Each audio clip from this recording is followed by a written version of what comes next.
please.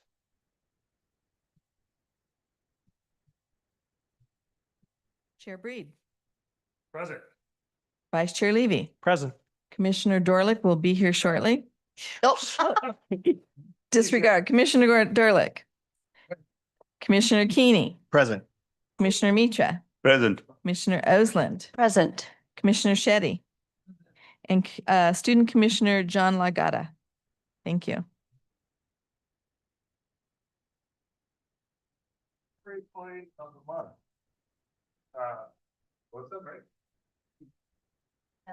Lisa.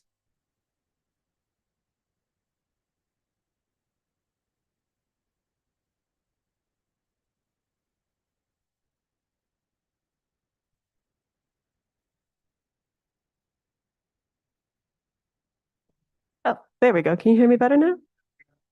Good evening, Commissioners. So good to see you all. So yes, for our temporary employee of the month, I am very proud and happy to present Kylie Gilmore. Kylie started with us a couple years ago as a Rec 1 for our nature summer camps. And when we first hired her, she was kind of quiet, but I saw a lot of potential in her, and she has really lived up to that. In the last couple of years, she's really found her voice. She's studying to be a teacher, and she's specializing in curriculum design. And she's brought all of those skills to our nature camps, and she's done so well with our campers, and she's just really grown a lot. And she's been very helpful in all of our programs, really going above and beyond, making sure that everything is organized, finding little ways to do enhancements for the programs. Like if we're doing a craft and she sees that there's something she could add to it, like we did paper making, and she's like, what if we brought pressed flowers? And she brought a bunch of pressed dried flowers from her garden that made the paper that the kids made so much more colorful and beautiful. And so she's just always finding different ways to go above and beyond and find ways to make all of the programs better. And she's got a really good rapport with the kids and with the parents. She's always on time. Pretty just all around exactly what you would hope to have in an employee. So wanted to highlight that. And we're so happy that that everyone else agrees too.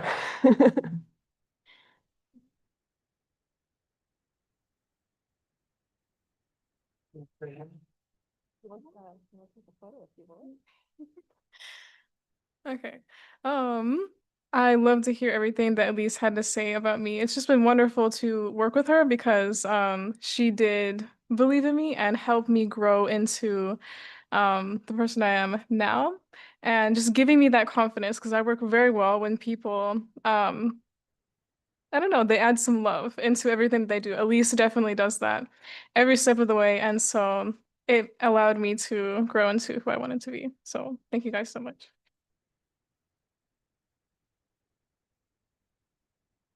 And this is from all of us, not just me on the commission. So congratulations and thanks for all you're doing. This is awesome. The apple thing was amazing.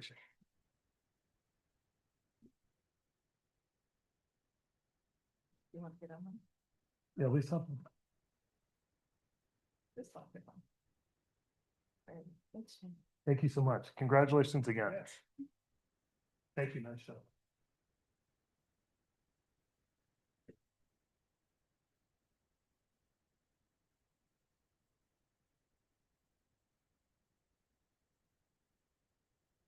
Okay. This on. Next is public comment. At this time, members of the public are encouraged to address the Parks and Community Services on any item not already included on tonight's agenda. Comments should not exceed 3 minutes, please. During public comments, members of the public are permitted to address the commission on items that are not on the agenda and are within the commission's jurisdictions. We do not have any public comment. Okay, awesome. We will go to approval of the minutes. Has everyone had a chance to review the minutes? Any changes? Okay, so we get a move for the approval of the minutes. Can you pass this thing in front of you? The screen, please. Second, is there a second? I'll second. Okay. So Commissioner Dorlick moved, Commissioner Levy second. Any discussion? Okay, go ahead and vote. Thank you so much. Okay. The next topic is we're going to Foursome Farms Boone House Restoration Project. Let me grab the recommendation and make sure we're very clear. I think Brad, you are presenting, but it's recommended that staff recommends that the Parks and Community Services Commission receive the Boone House design study, recommendations, and approves one of the two options to be forwarded to the city council for consideration. So we're looking to approve one of the two options for funding. Is that the objective? Anything else, Brad? That's the objective, yeah. All right. So that'd be great. I'm going to do a quick introduction if that's all right, Chair Breed, and then we'll have our consultants come up and do the presentation. Okay, thank you. So, good evening, commissioners, Historic Foundation members that are in the audience. Thank you so much for being here. Commission, thank you very much for letting me be here tonight and present to you the Forest Home Farms Boone House renovation project update. I think as a number of you know, we've been working on this renovation for quite a while now. And this dates back from the Forest Home Farms Master Plan to the conditions assessment and recommendation report. More recently, this project gained a little momentum in 2019 when we met with the Historic Foundation at the Forest Home Farms to walk that site to identify future projects that the foundation considered most important and wanted the city to focus on moving forward at that site. One of these projects very clearly was the renovation of the Boone House. Like Commissioner Breed, Chair Breed mentioned, the staff is recommending that the Parks and Community Services Commission receive the Boone House design study recommendations and approve one of the two recommendations be forwarded to the City Council for consideration during the CIP project process. Just to give you a little bit of background, and I'm trying not to go into too much detail, but due to the length of the project, I did want to touch on a couple things. Most of the information was presented to you at the March 24th, 2025 meeting, which was included in your packet. Just a reminder that kind of helped us kick off to this part of the process was through the master plan that we did through the Parks and Community Services Master Plan. It was identified to preserve the archaeological and the historic resources that are found within the city's parks and open spaces. And that was the key component that came out of that master plan. And so to further that goal, staff developed the Forest Home Farms goals and objectives that aligned with the master plan to better guide the programming and the operations down at the Forest Home Farms. In March of 2021, we did a community survey to get feedback from the community on the future of the Boone House. And we had over 600 responses to that. That provided us insight from the residents on what they wanted to see us do with the Boone House and down there at the farm. And notably, one of the feedback that we got was really to preserve the historical integrity and the charm, making it available for the public's use of various programs and purposes. And so with that, at the December 20th, 21 meeting, we met with the Historic Foundation to propose the staff's recommendation for the Boone House Historic Program recommendations, which was well received and approved. We then brought that plan to the commission March 9th, 2022 for their feedback that they provided. The commission recommended that the preservation and restoration of the Boone House was paramount and all considers of future use. Both the foundation and the commission agreed that the Boone House is a living property, and we felt it was important to retain those features currently set in the different periods throughout the house, kind of that kitchen different than the dining room, so on and so forth. December 18th, 2023, staff issued a requisition for qualifications for architectural design and consulting services. Upon receiving those proposals, we did interviews, and Trainer was determined to be the most qualified proposer to help us with this project. August 7th, staff started meeting with them monthly, working through what studies we currently had, the findings that already existed to better understand the facility. We had site visits, the scanning of the facility, so they could really understand the structural issues that we were dealing with and what needed to be addressed. And then most recently, as we remember, on March 24th, 2025, at the special meeting with the foundation and the commission, we provided the Boone House design study recommendations. the commission and the foundation provided feedback to the staff and the consultant on the renovation project.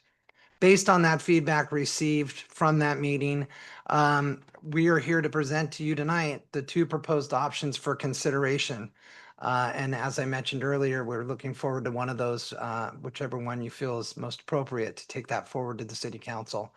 And I really want to thank, before I introduce some Trainer and their team, they had a big team on this. And it was great to work with them, and it was challenging because we are talking about a historical site and it's one building, right? You know, for some of these renovations, it's multiple buildings and you can do a phasing approach. And so when you're dealing with the experts and we're talking to them, it's, well, we just need to do it all at once, right? And it's like, well, no, we would like to see the different phases. So they really were great to work with us on how to do this phased approach, if that's the direction we wanted to go.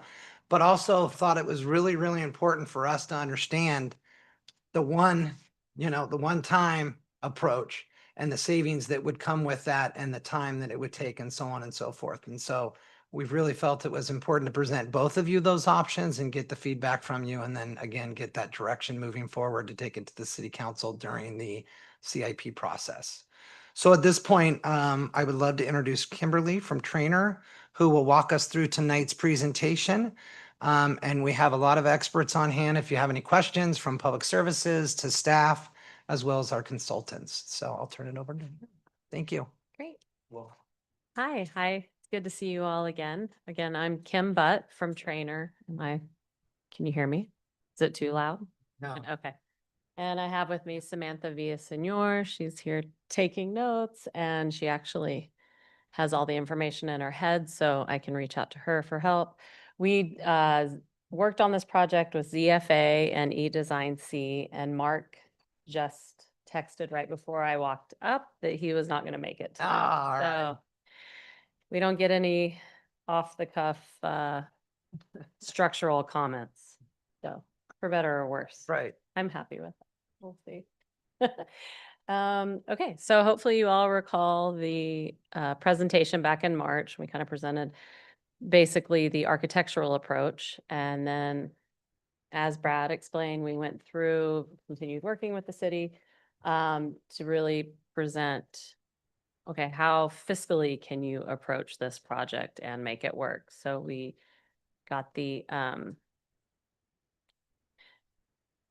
got a cost estimate done, and we had it done for doing it holistically as one building and then doing it in phases. So as we go through, we've prepared a graphic just so you know, like, which components we're talking about.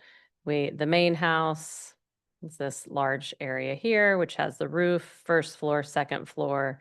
Then this infill addition is this segment here. And then the original structure is this guy down here. So we worked to subdivide the building in kind of bite-sized pieces that you could take on so that there would be a potential phased approach. And this is just a quick reminder of the overall design approach and what we're looking to do. Of course, we're improving accessibility, the stairs to the making the stairs usable to get to the upstairs for the office spaces, adding kitchen and break room up there and archive storage, keeping on the first floor, the exhibit space, and improving the foundation space, improving the meeting room, and then restoring the historic exhibit space, the oldest one. Okay, what's next? So what we're presenting is basically the entire project. This would be with no phasing. The cost comes in at just under $5 million for the structural upgrade, MEP, architectural work, and re-roofing the entire building, in addition to the site. This would take more or less a year, 12 to 14 months to do all the construction. This is just the construction timeline, not permitting and the drawings and that. But and so here you get the whole project at once. Now, what that does mean is that the building is, of course, completely offline during that time. There's no staff, there's no storage. The archives are relocated. And you do all the work at one time. And then you get the whole building back at one time, completely done. So that is the summary of doing the entire project.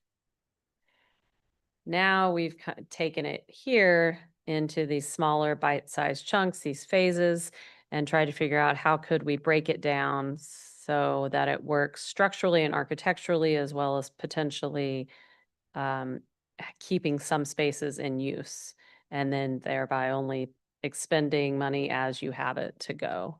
So this phase 1A, we're calling this because we have a phase 1A, phase 1B, would be the cost for that phase, 1.784 million, about give or take 9 months. And this would be focused on the main house ground floor. So and we would be working on getting the foundation and structure in that area. So basically there would be demolition in the first floor. We would have to temporarily close the exhibit space, the accessible entrance. The stairs would be closed. There'd be a good bit of disruption here over the whole building, and we'd have to temporarily close the staff offices while we were doing that structural work. And this we would build back on the first floor, doing the foundation, shear wall improvements, the mechanical, electrical, plumbing, and the accessible entrance at the rear. The second floor improvements, we would do the structural work, but not the build out of the second floor at this stage. And then we would re-roof the main house. So during this time, there would be no public access to the exhibits. The first floor staff working in the infill, they could theoretically work in this area. It would be noisy. The existing stairs would remain. The staff on the second floor would have to be relocated because there would be structural work happening there. And then the archives would have to be relocated.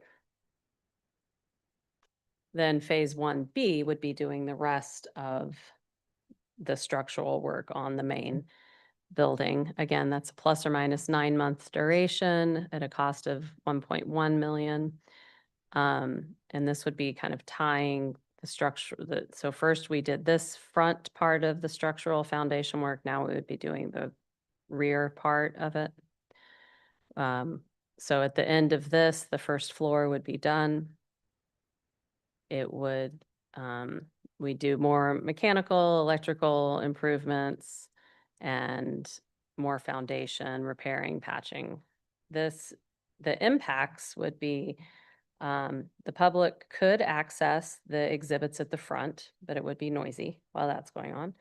The first floor staff over here, again, it'd be impacted by noise, but they could still stay there. The staff on the second floor would still be relocated, and the archives would still be relocated. Then phase 2 would be the second floor of the main house. So that would be making, you had already done the structure, so now it's the build out and the kitchen and the plumbing at 1.3 million, another plus or minus 9 months. And if, as you're thinking this through, this also would potentially, there might be a year in between or 2 years in between each of these. They wouldn't necessarily go consecutively. When that's part of the reason of breaking this up, as when the city would have the money for it. So in here, we'd be working, I just lost my train of thought, on the upstairs build out, sorry. Removal of stairs, removal of cabinetry, installation of shear walls, code compliant stairs. We'd get the stairs to take you to the upstairs. Kitchenette, restrooms, all of that. Public access on the first floor, and the interpretive area would be functioning at this point. The first floor staff here in this infill area, they would have to be relocated during this. We'd be doing work in that area. And the foundation spaces could be used, but it would be noisy. And the staff on the second floor would remain relocated, and the archives would remain relocated until this work was complete.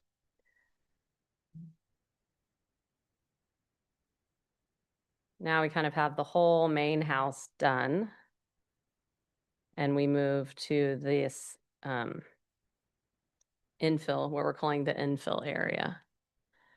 And so here we would do the improvements and complete all the improvements of the second floor and that stair to get up there, and within the infill area, re-roof the infill area. Here, public access would still be ongoing at the ground floor. The staff in the infill area would need to be relocated.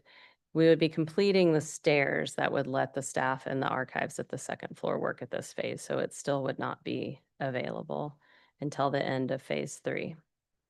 But we would re-roof here. And then phase 4 would be the completion of the project. And that would be the oldest part of the building. So the main building and the infill are completely usable at this point. You have public access, you have the staff back at both levels and the archives. And then we would be completing the work to the oldest structure, the most of the building, the little historic one on the end. And we would be doing the structural work. It's one of the smaller projects of the phasing. So it'd only be plus or minus 6 months, about $640,000, be structurally upgrading that area, salvaging historic elements, repairing and patching finishes, putting back the salvage materials, and then re-roofing. And then at that point, it would all be complete. So the two options essentially would be, do you do the entire project at once, 12 months, but it's a higher cost output, or do you break it up into phases, which each phase has a estimated duration and cost. But, it's shown right now as if those were going concurrently. There might be breaks in between. And then I think, and then of course you also would have to factor in, these do factor in escalation, but if there were breaks, the escalation would raise. So in the end, if this was done consecutively, the phased approach would be about $1 million over doing the entire project in 12 months. And it's, and then questions. And it is a complicated phasing. As Brad said, it's a small building, so it's not so easy as to kind of go here and there and trying to figure out how you could still stay in the building. Could the building still be used? Okay. Whoops. And Okay, Commissioner thank Brady. you so much. Is there anything else? No, that's all. I just didn't mean to close it, but. Well, and if I can real quick before we break for questions or anything like that, we'd be more than happy to answer any questions you have. I do want to just remind the commission that tonight we are looking to receive a recommendation approval of one of the two options, whether the commission likes the idea of doing this all at once, or whether they're recommending going with the phased approach, and then that will give direction to staff on how we proceed in regards to presenting the project to the city council. Okay, thank you so much. Anything else, Yeah. Brad? No, I'm Okay, here to answer any questions if you have any or feedback. okay, so what the process is, we'll have the commission ask any questions. We'll take public comment. And then we'll have commissioners take final comments at the end. So any questions? Commissioner Dorlick, you're first, please. Thank you. Thank you, sir. Great detail. But during the phased approach, you kind of had a caveat there. Hmm. The building would be able to be used, staff might be there, but it'd be noisy. You're in a construction zone. And the archives are gonna be moved anyway, they're gonna be off-site. There's gonna be visible construction there, both materials, personnel, et cetera. Caution signs, yellow tape, et cetera. So how inviting do you think it would be for the public to come and, utilize the facility during that phased approach with that kind of equipment, personnel, and disturbance? Well, I think, it went Is not the what- way I what's wanted your it to go. experience in, utilizing a building during a phased approach that actually, Yeah. is it, you know, a 30% capacity of use? Is it, you know, 100%? Is it, what's the benefit? Right. Well, I think doing it, it's always difficult to occupy a building during construction. But I think one of the things about the phased approach and why there was a request to study it is the idea that you could do phase 1A, get the exhibit space update, upgraded structurally and MEP and get that online. Then if you hit pause, that would be available. There wouldn't be construction. So, in those in-between phases. Of course, during construction, yeah, it's going to be a bit of a construction site. So I think that would take a little bit more coordination and having, making sure that you're keeping the public coming. They wouldn't be there at all in phase 1. There would be no Oh, public. yeah, no. There'd be no public there, but then they would as they come to the other phases. So it's a lot of move out. It's a lot of, once you got to after phase 1A, then you could get the public in the front, but you wouldn't really have the full accessible entry until you completed all of phase 1. So yes, it has definitely, they all have quite a few impacts.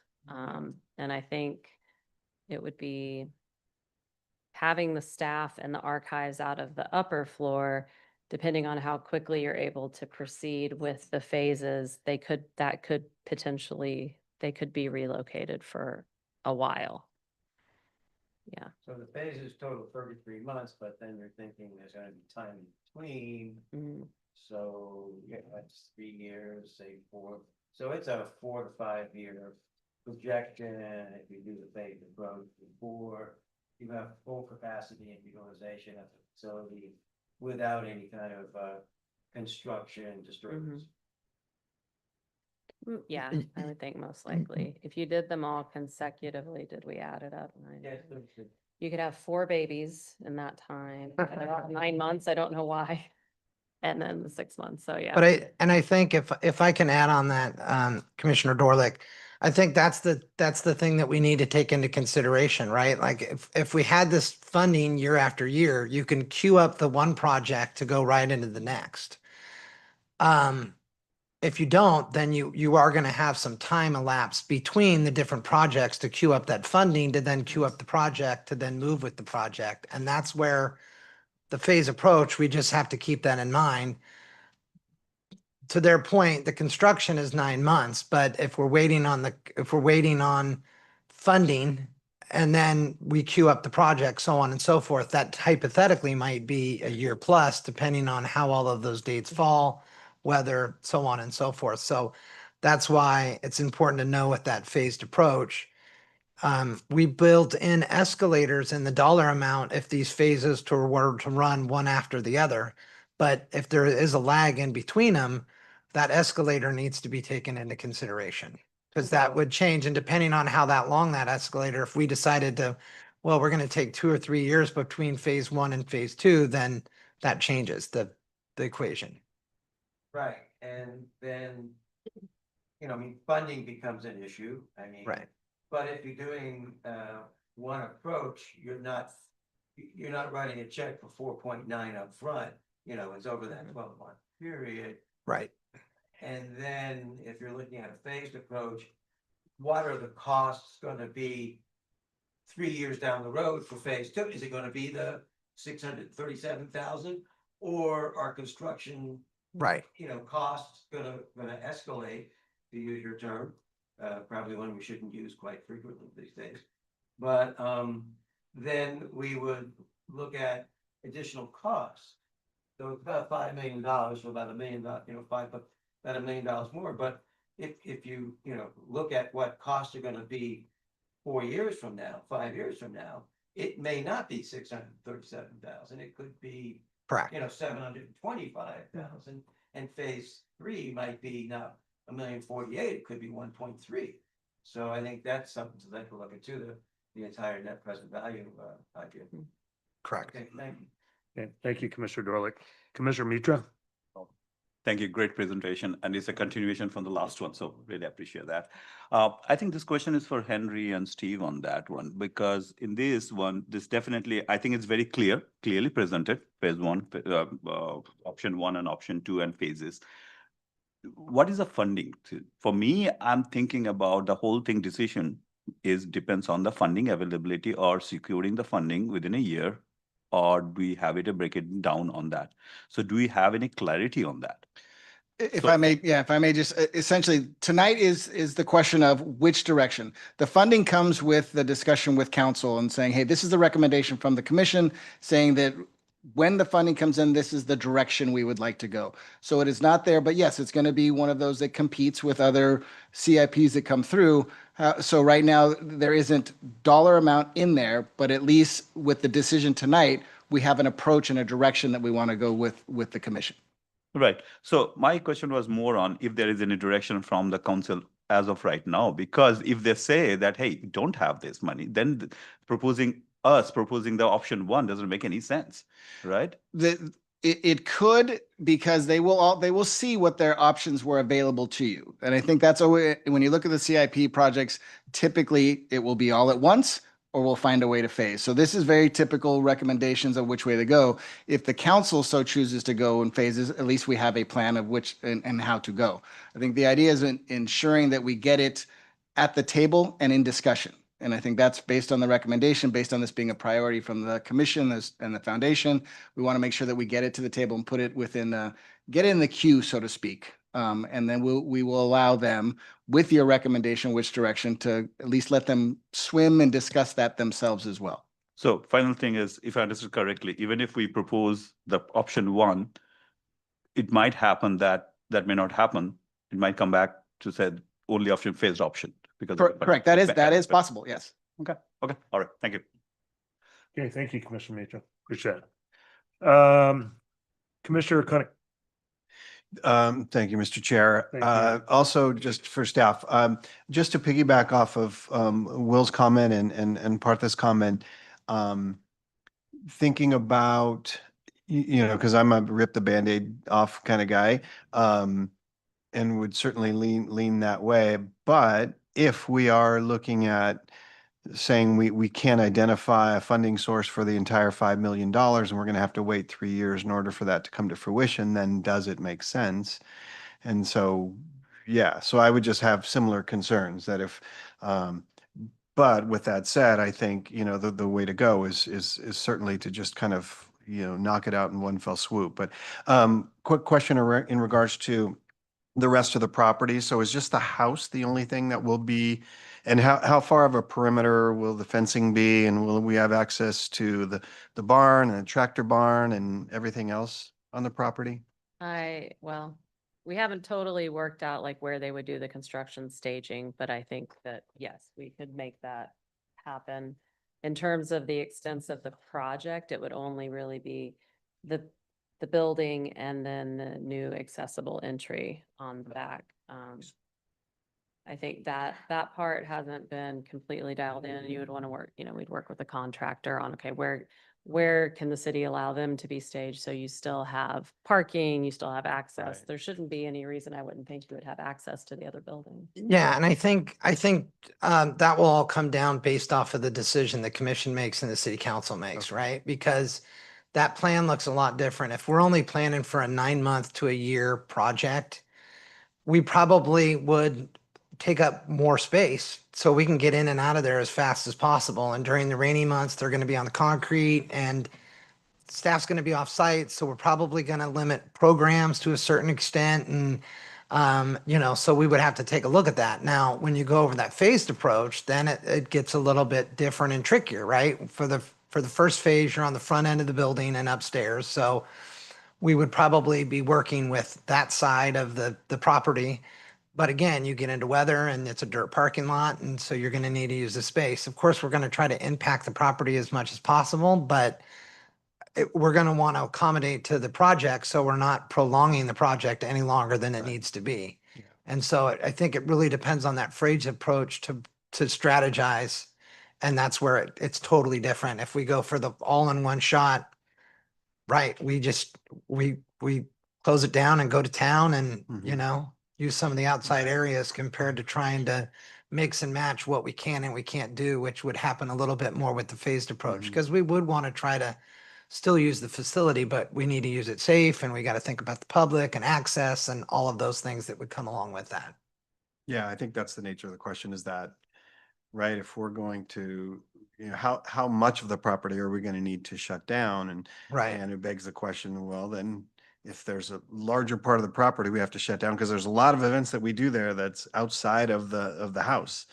Right. And so how much of the property would we have to shut down and for how long? So, okay, that helps. Thank you. Yeah, and I don't want to get into the weeds, but it also gets into like, where are we storing stuff, taking it off site, Yeah. so on and so forth. Right. So that again, there was no need for us to get into those discussions until we kind of know what direction we're looking at, and then we can start wrapping our head around. Do you put storage units on site and that way it's Right. accessible, or do we find somewhere else to store the stuff because we know we're going to be in and out and it's going to be a short project? Yeah, well, we had 2 large events on the property Right. in the last, 6 weeks or so. And it would be a shame if we had to, put an end to those for 3+ years if we're Right. doing a phased approach. So, yeah. So, okay, thank you. Uh-huh. Thank you so much, Commissioner Dolan. Commissioner, Vice Chair Levy. Oh, sure. Thank you.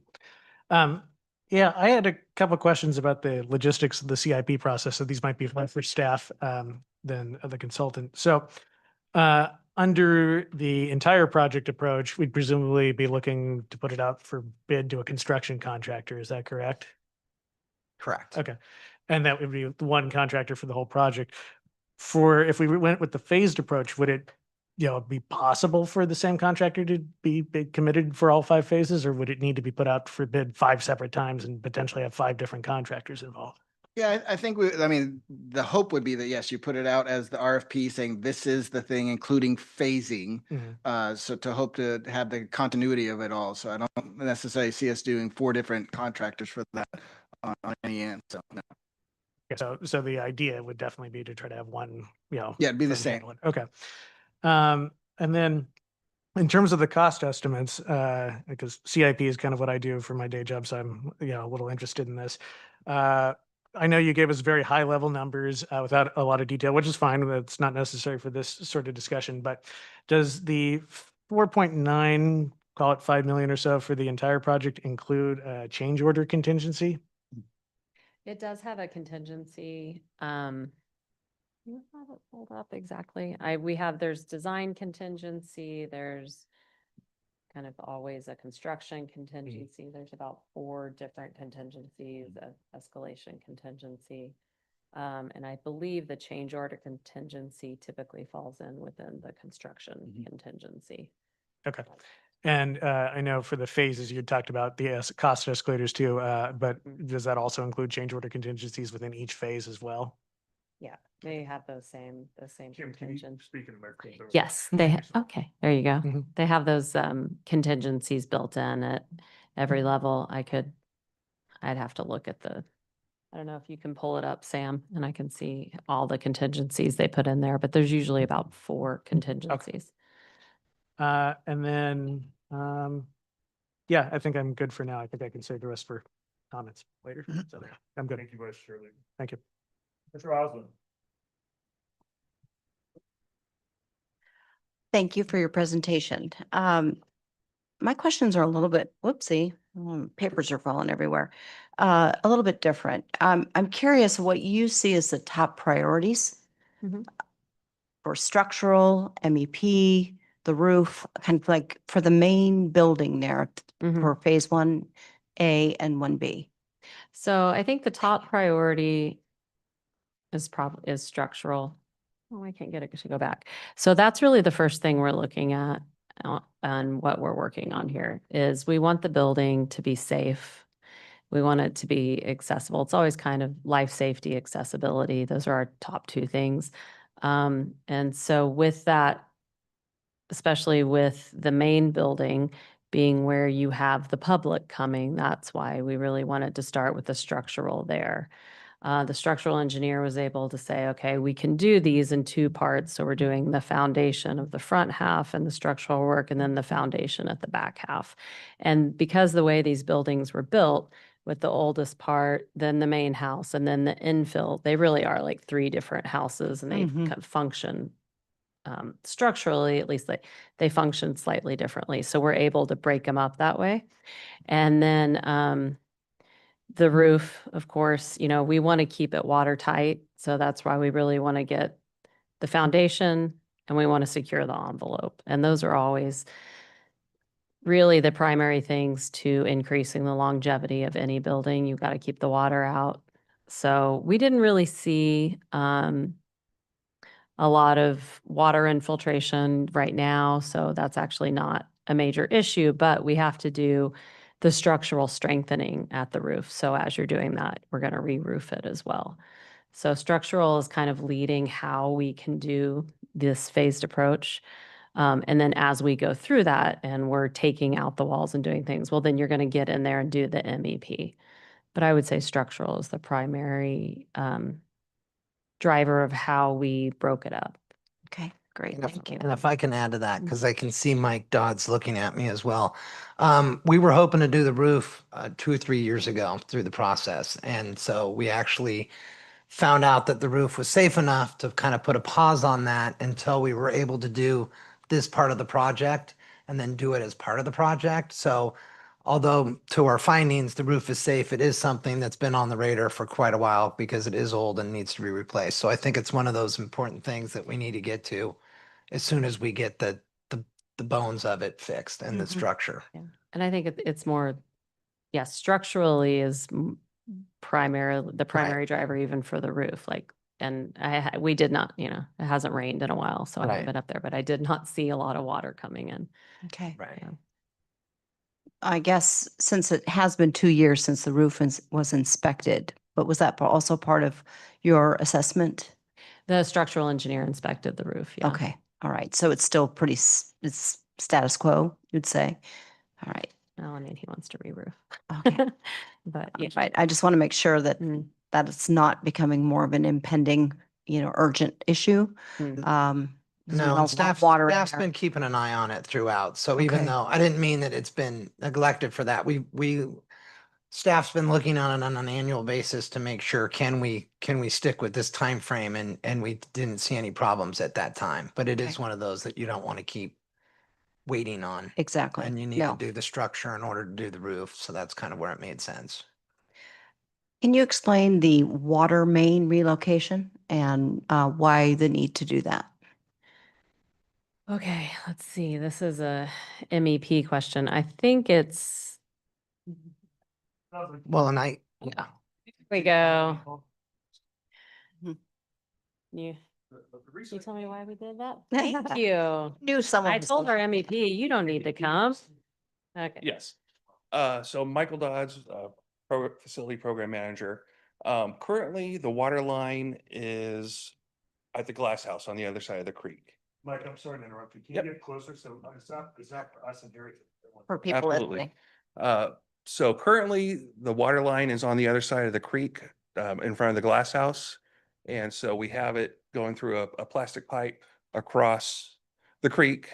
We did have it break 2 years ago when we had the New Year's Eve storm. Staff has temporarily repaired it. There it is, what coming across safely, but a permanent fix for that. And that can be phased put it in a later phase and actually be a separate part of the project. So, but it is identified as something that we do want to do in this project. Thank you. Okay. Another question I had is about funding and, looking at grants and the foundation getting involved and other financial resources. And I just wanted to find out from Trainer what your experience has been to help with other similar historic properties, how funding has been secured and how that has worked out.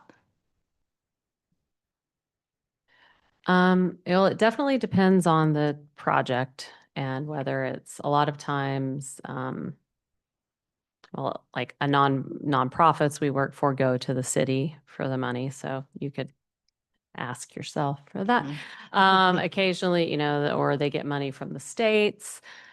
We did, and sometimes that's kind of comes down to political will and who, what if your state representative can help push for that. And we have one project where they were able to get funding from the state library through theirs. Some of the funding, it's a little bit difficult when you are the city because you can't necessarily, in California, you can't use the tax incentives to the way that you would if this were a commercial project. In some states, you can sell your tax incentives, but not here. So certain things like doing the 20% or the tax credit essentially is what you can get if it's a commercial project. So you can look into options like the National Trust for Historic Preservation. They sometimes offer funding. Right now, funding is very tight for any kinds of those organizations. And I'm just thinking if there's any. If I may help, I was Yeah. just, also at the Go end of the ahead. day, it's gonna come towards the city to kind of look for alternative funding sources as well. So as this project gets approved, we're continually looking, what are those sources that we can be looking into as, say, if there's any grants, if there's any historic foundation, all those things are already kind of on the list of to look at, especially when we're looking to fund, something, a project this big. So, and any and all comers, we'll take them. So. And you also, with one of the considerations, just which I don't think will really, is just when you're doing a grant or when you're going to the state for funding, it's always important to look at, well, what restrictions come with that? How much oversight comes with that, and looking at what the requirements are for that grant funding too. Okay. What's Trainer's experience with phased projects like this? Do you have something similar that you've done recently? Yeah. We do a lot of phased work, especially with the nature of projects that are historic or occupied buildings. It is difficult to occupy them. We have one currently right now in San Francisco that it's two buildings. It's the German consulate. And so you've got one side that has been the residence, the other side has been the office. We're upgrading the resident side to become the temporary office. Then we're going to do this side, and then we're going to move it back. So there was a good even dividing line there. I think it's going okay. I'm not sure how happy the staff is with the construction noise, but working with that, you try and keep the hours and just let everybody know. Communication is always the biggest component, letting people know what's happening, what you're working towards, when there's going to be noise.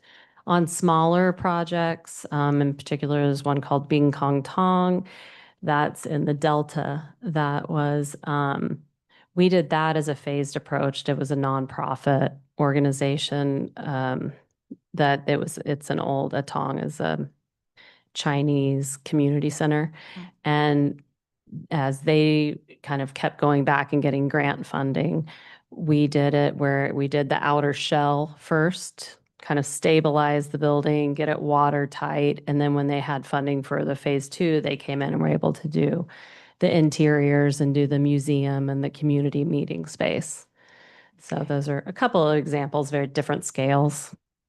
Yeah. Okay, thank you. Sure. Mr. Shetty?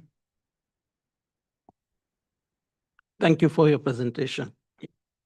So I'm not going to go to the finance part because most of you ask, and looks like that difficult question will be handled by the city council. So few questions there. Generally, in any project presentation, I have seen the contingency is shown as a separate line. And Commissioner Kyle touched upon it, like project of this size, I would imagine at least 10% or 15% contingency. I know you mentioned that it is inbuilt but when I was going through, I was studying the report. For us, at least, it's not clear. Mhm. So I don't know what is the risk of costs going up because it's not a small project, right? So that's one observation. I don't know whether you have answer now or you can answer later. Well, Sam did pull up my, the cost estimate, so I can give you a little bit more background on the contingencies that were built in. So they did there's a general conditions, they give, well, that's just an allowance for 12% of general conditions. And then the contingency built in was 20%. For design and estimating contingency. The escalation is a 14% escalation.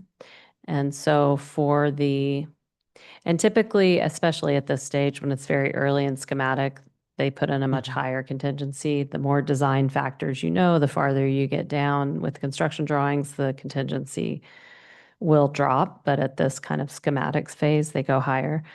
So we do have the allowance for escalation is 14%, showing a construction start date of January of 27, and then the midpoint, July 24th, but July 27, the annual escalation rate being 7%.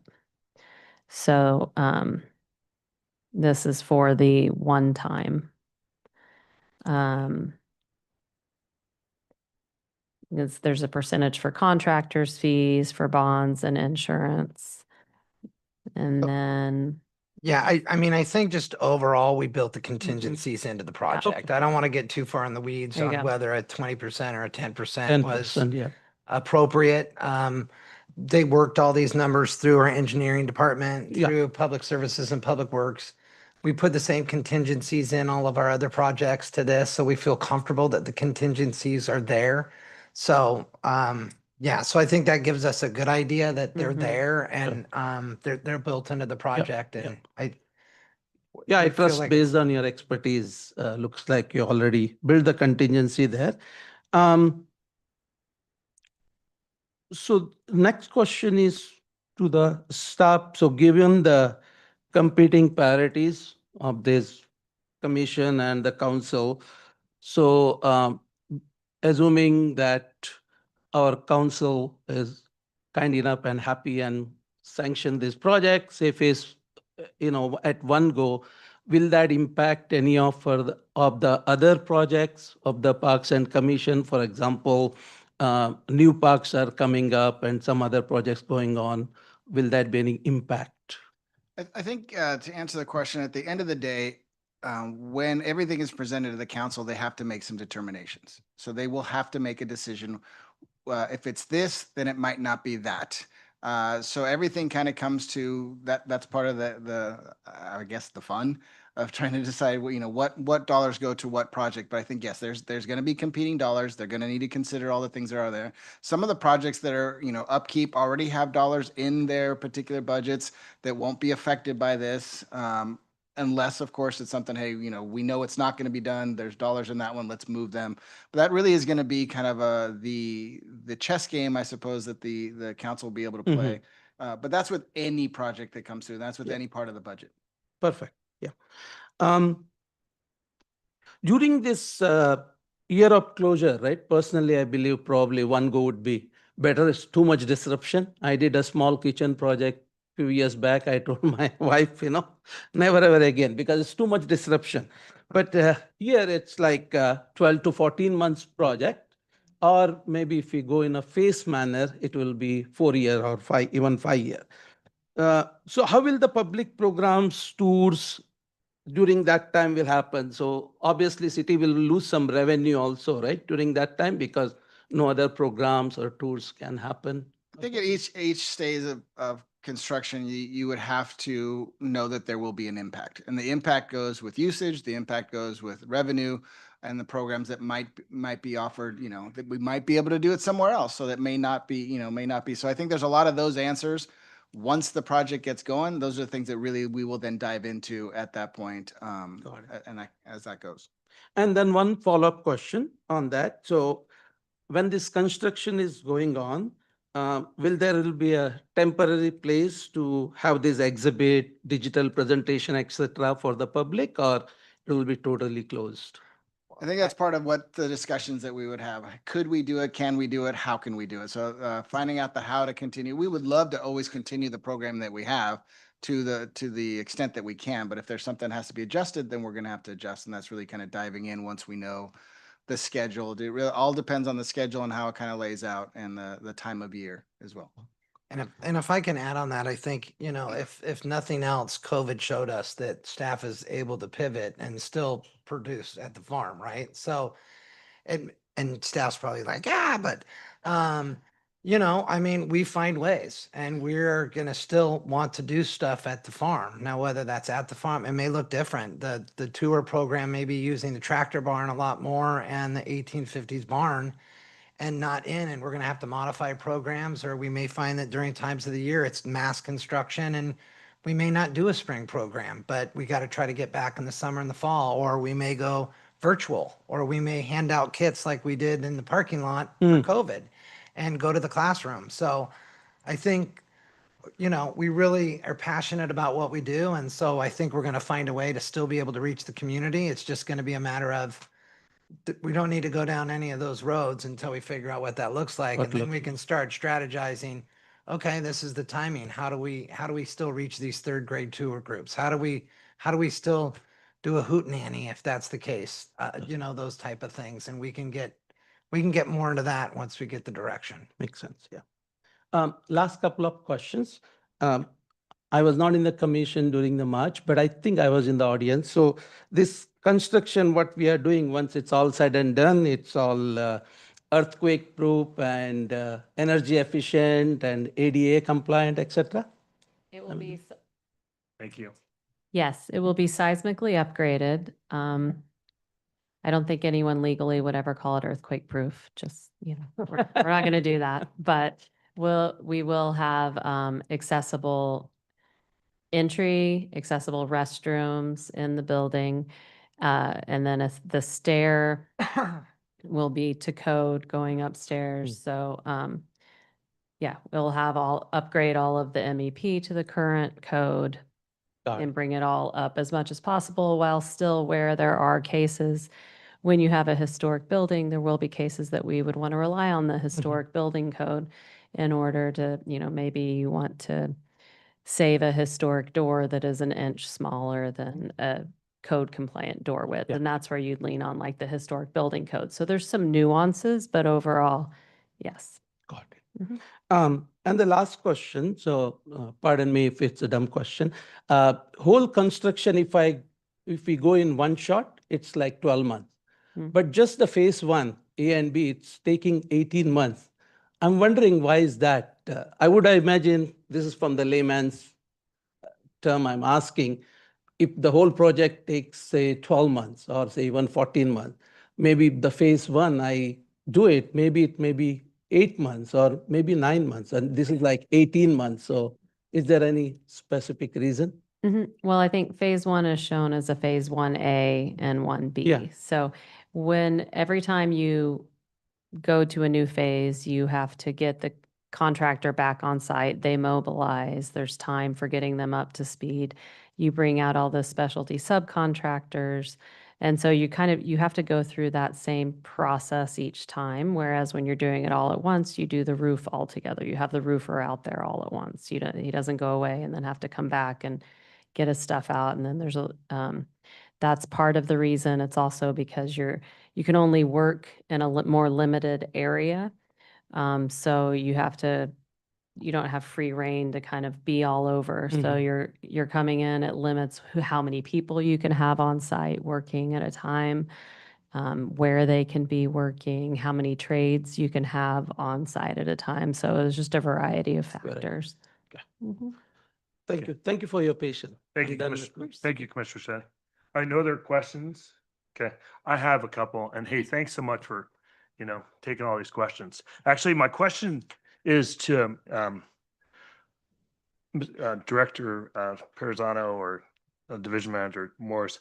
Why would we pick phased approach when it's going to cost us additional $1 million to the city. Why wouldn't we just, why wouldn't this report come to us and say, we're recommending that you go with phase one? Because if we vote, it's another $1 million to the city. I might be missing something. And I was reading it on the plane, so I might have not seen it in the dark, but Well, I Well, I don't think get that it. was more, as staff was looking at this project with the consultant, right, we thought it was important to do our due diligence and show you what both options look like. We've seen the phased approach in other projects that we've done, and so we didn't want to get to this point of here's our one option and here it is. We wanted the commission to really understand that there are other options. However, those other options are going to cost X number of dollars and take X number of time. And so, to be really honest with you, Yeah. everybody wanted to come with one approach, and that made total sense, except for I was like, I want to show them both approaches so they understand like there was other options, but they have a cost to those other options, and there's time and there's pluses and minuses to all of it. And I wanted the commission to understand that as they weighed in on this decision.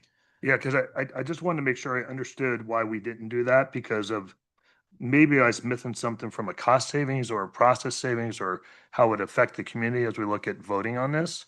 So that's super helpful as we take a look at it, because it's $1 million difference, right? So, okay, I got it. Hey, question for you.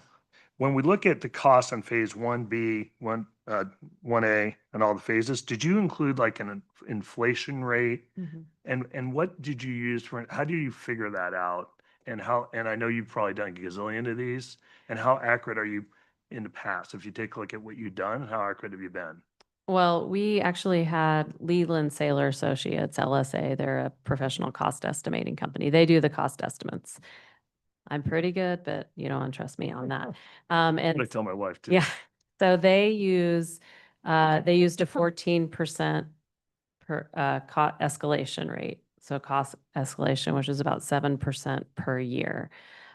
We've used them for decades. They have a really good track record. We go back to them a lot. I mean, there's always factors that you're never going to foresee coming, like COVID, or tariffs, or I mean, and we've also had factors that have helped projects, Right. like an economic slowdown. Sometimes it goes down, but they're good. I think they're really quite accurate. They gave us the cost estimate. We reviewed it. We had our structural and MEP review it. We always, have questions, go back and say, we think you kind of missed the mark here or here, discuss it with them.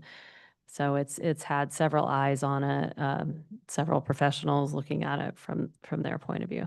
So can I repeat what I heard? I want to make sure I heard your answer. It's that you're saying, hey, we're pretty accurate on these costs, and historically you have been. So when I'm looking into the phased approach, you build in a 7% inflation rate, and that's been pretty accurate from other projects you've done. Did I hear that correctly? LSA's escalation rate, yes. Okay.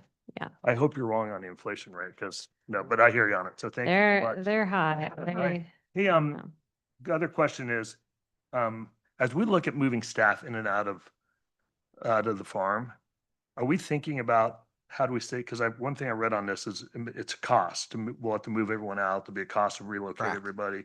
Are we thinking about how do we become more efficient from a cost standpoint, and maybe not moving people in as we think about going through this possible design? Yeah, I mean, that was, yes, there was a lot of discussion on that. And so we're going to try to be as cost efficient as possible. I mean, the easy answer to that is you do it all in one fell swoop, and then you're not moving people around and you're not renting storage units right. and so on and so forth. We find a home for 12 months, we get everything in storage for 12 months, and we do it and we're done, compared to moving people around and figuring out where storage is going to go. And then how do we store stuff for 4 years or whatever that might be. So yes, we're going to be looking at efficiencies. We're going to be looking at where does it make sense for staff to be located in the city if we're still doing programs down there? Can they Yep. help in other program areas when we may have sized down a little bit at the farm? I mean, all of that will be taken into consideration when we look at staffing in our operations. And as a as we move department. people, because someone could be at Central Park and then, Right. okay, got it. That's Yeah. super helpful. And then The last cost question I have is, are we looking at anything we can do to save money on this from a city standpoint as we look at all the costs? Yes. Okay, that's all I need. And then, this is not in scope, but it's just, I read Kathy's report again, or, past directors, Hyman's report. We talked a lot about interactivity with, are we gonna have like Wi-Fi and all the power as you do all this? Are we gonna have the proper power sources we go through this? Yes, you would Yeah. have you have full Cool. power upgrade. for Okay, I just sure. want to make sure. I know it's totally off topic, but I'd take a shot. Okay. Wi-Fi, I assume. But I just read Kathy's report and I'm like, Yeah. oh God, I wonder if we got this. All right. Thank you so much, by the way. You guys, thank you so much for answering my question. Yes, Commissioner Osland. So I noticed in phase 1A and 1B, and I think it's 2, we talk about staff and archives on the second floor need to be relocated. And then we say it again in 1B, and we say it again in phase 2.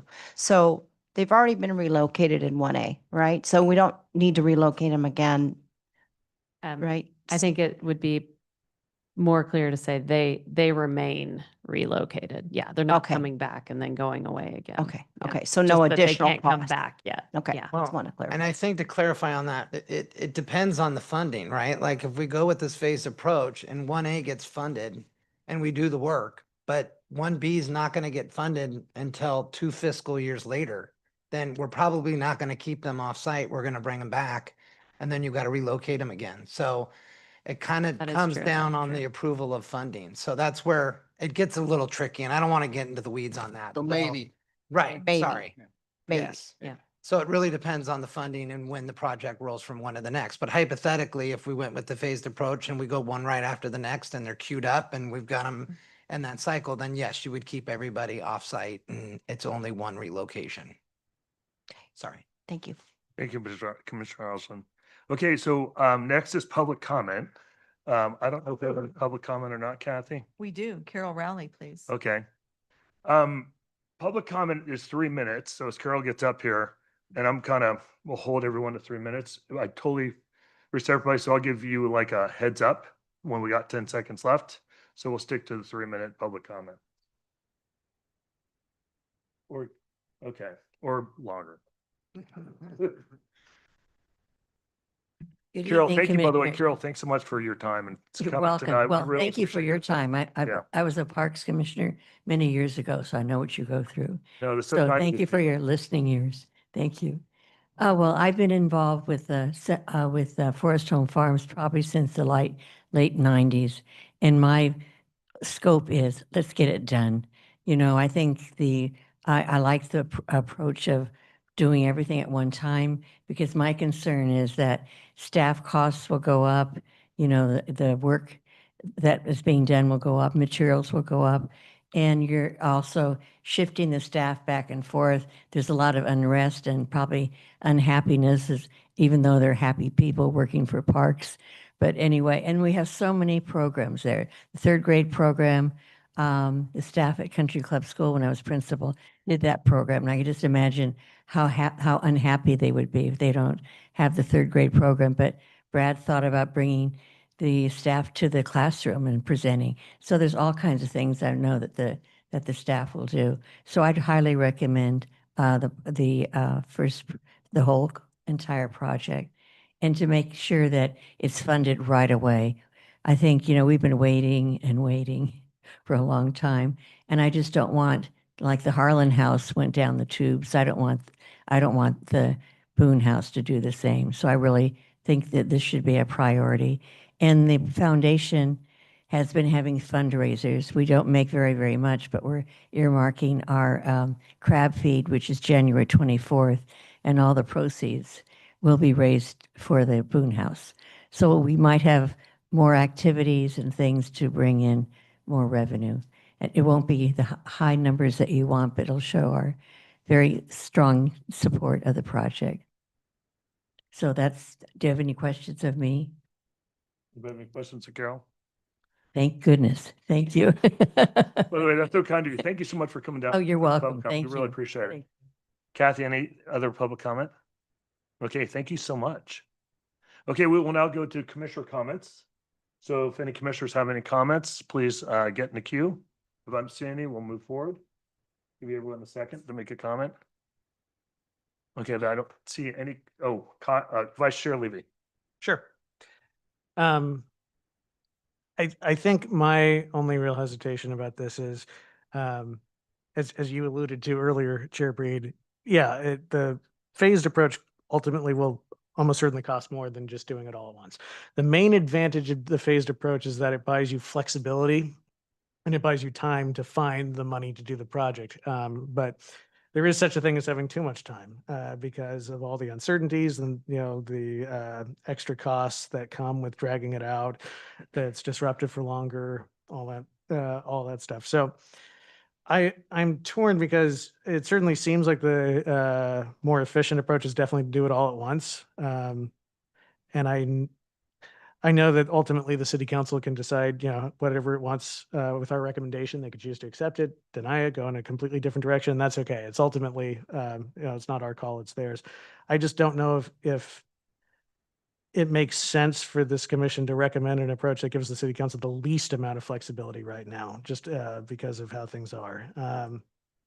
But that said, I think there are strong factors in favor of doing it all at once rather than the phased approach.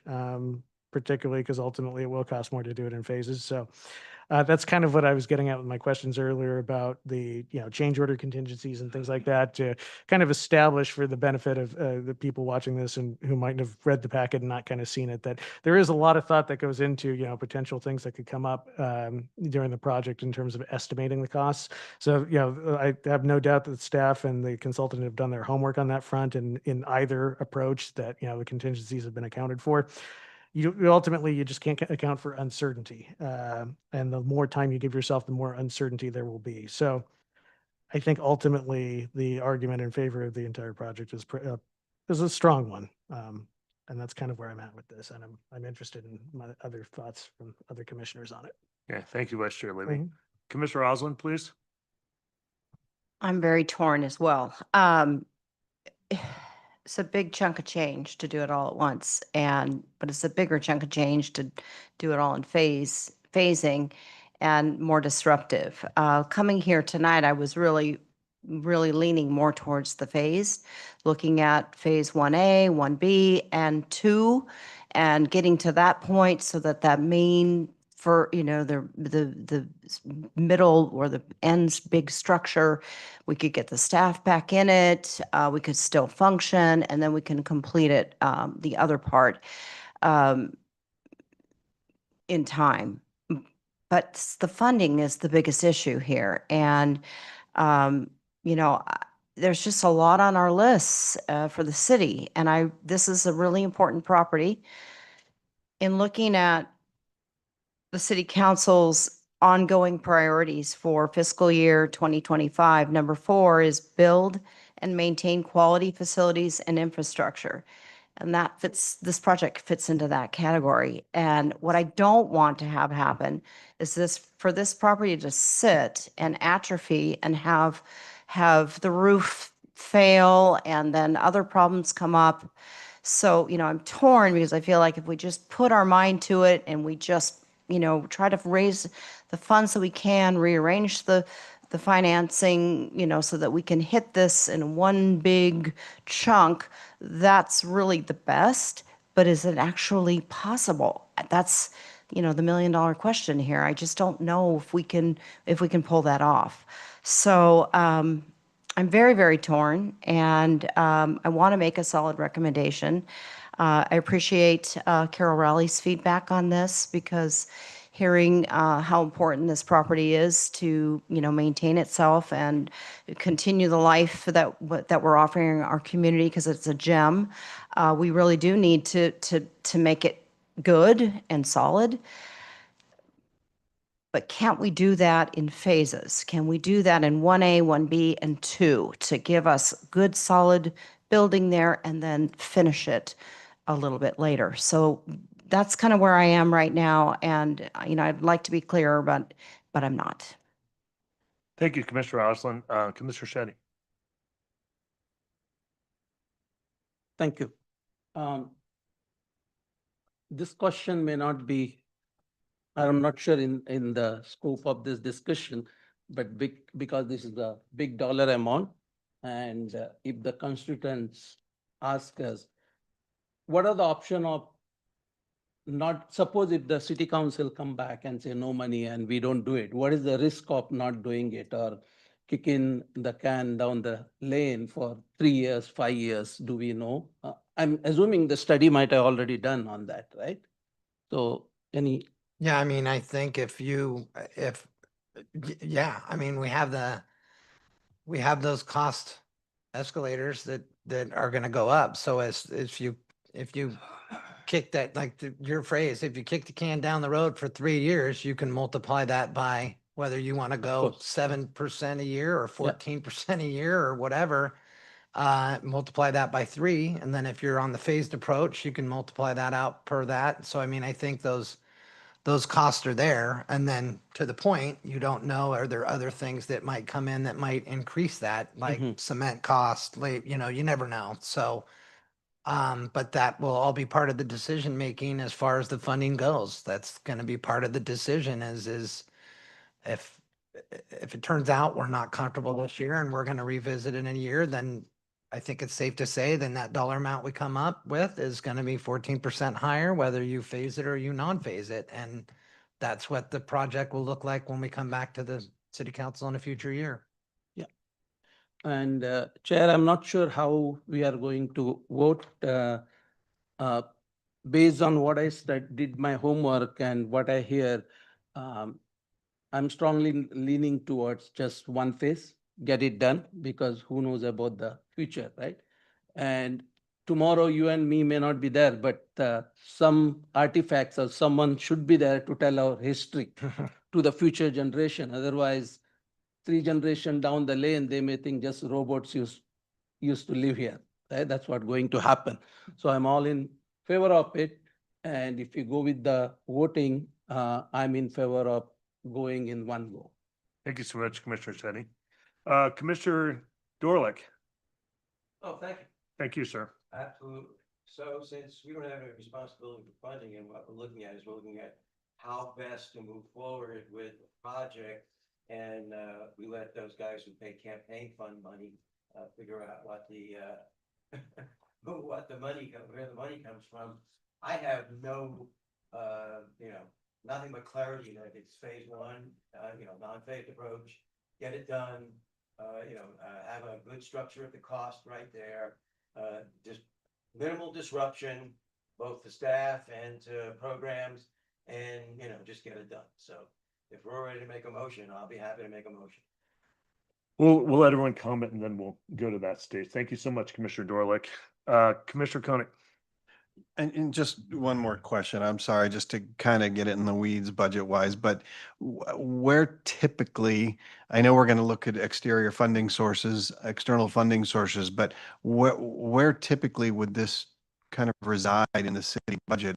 Is it restricted funding that's like dedicated to capital projects? Is it a combination of that and deferred maintenance? Is it all come from the general fund? I'm just curious. I mean, I know how a school district works, but I'm curious about just kind of how we operate I that think way. that's part of the question is where do we have dollars to pull from?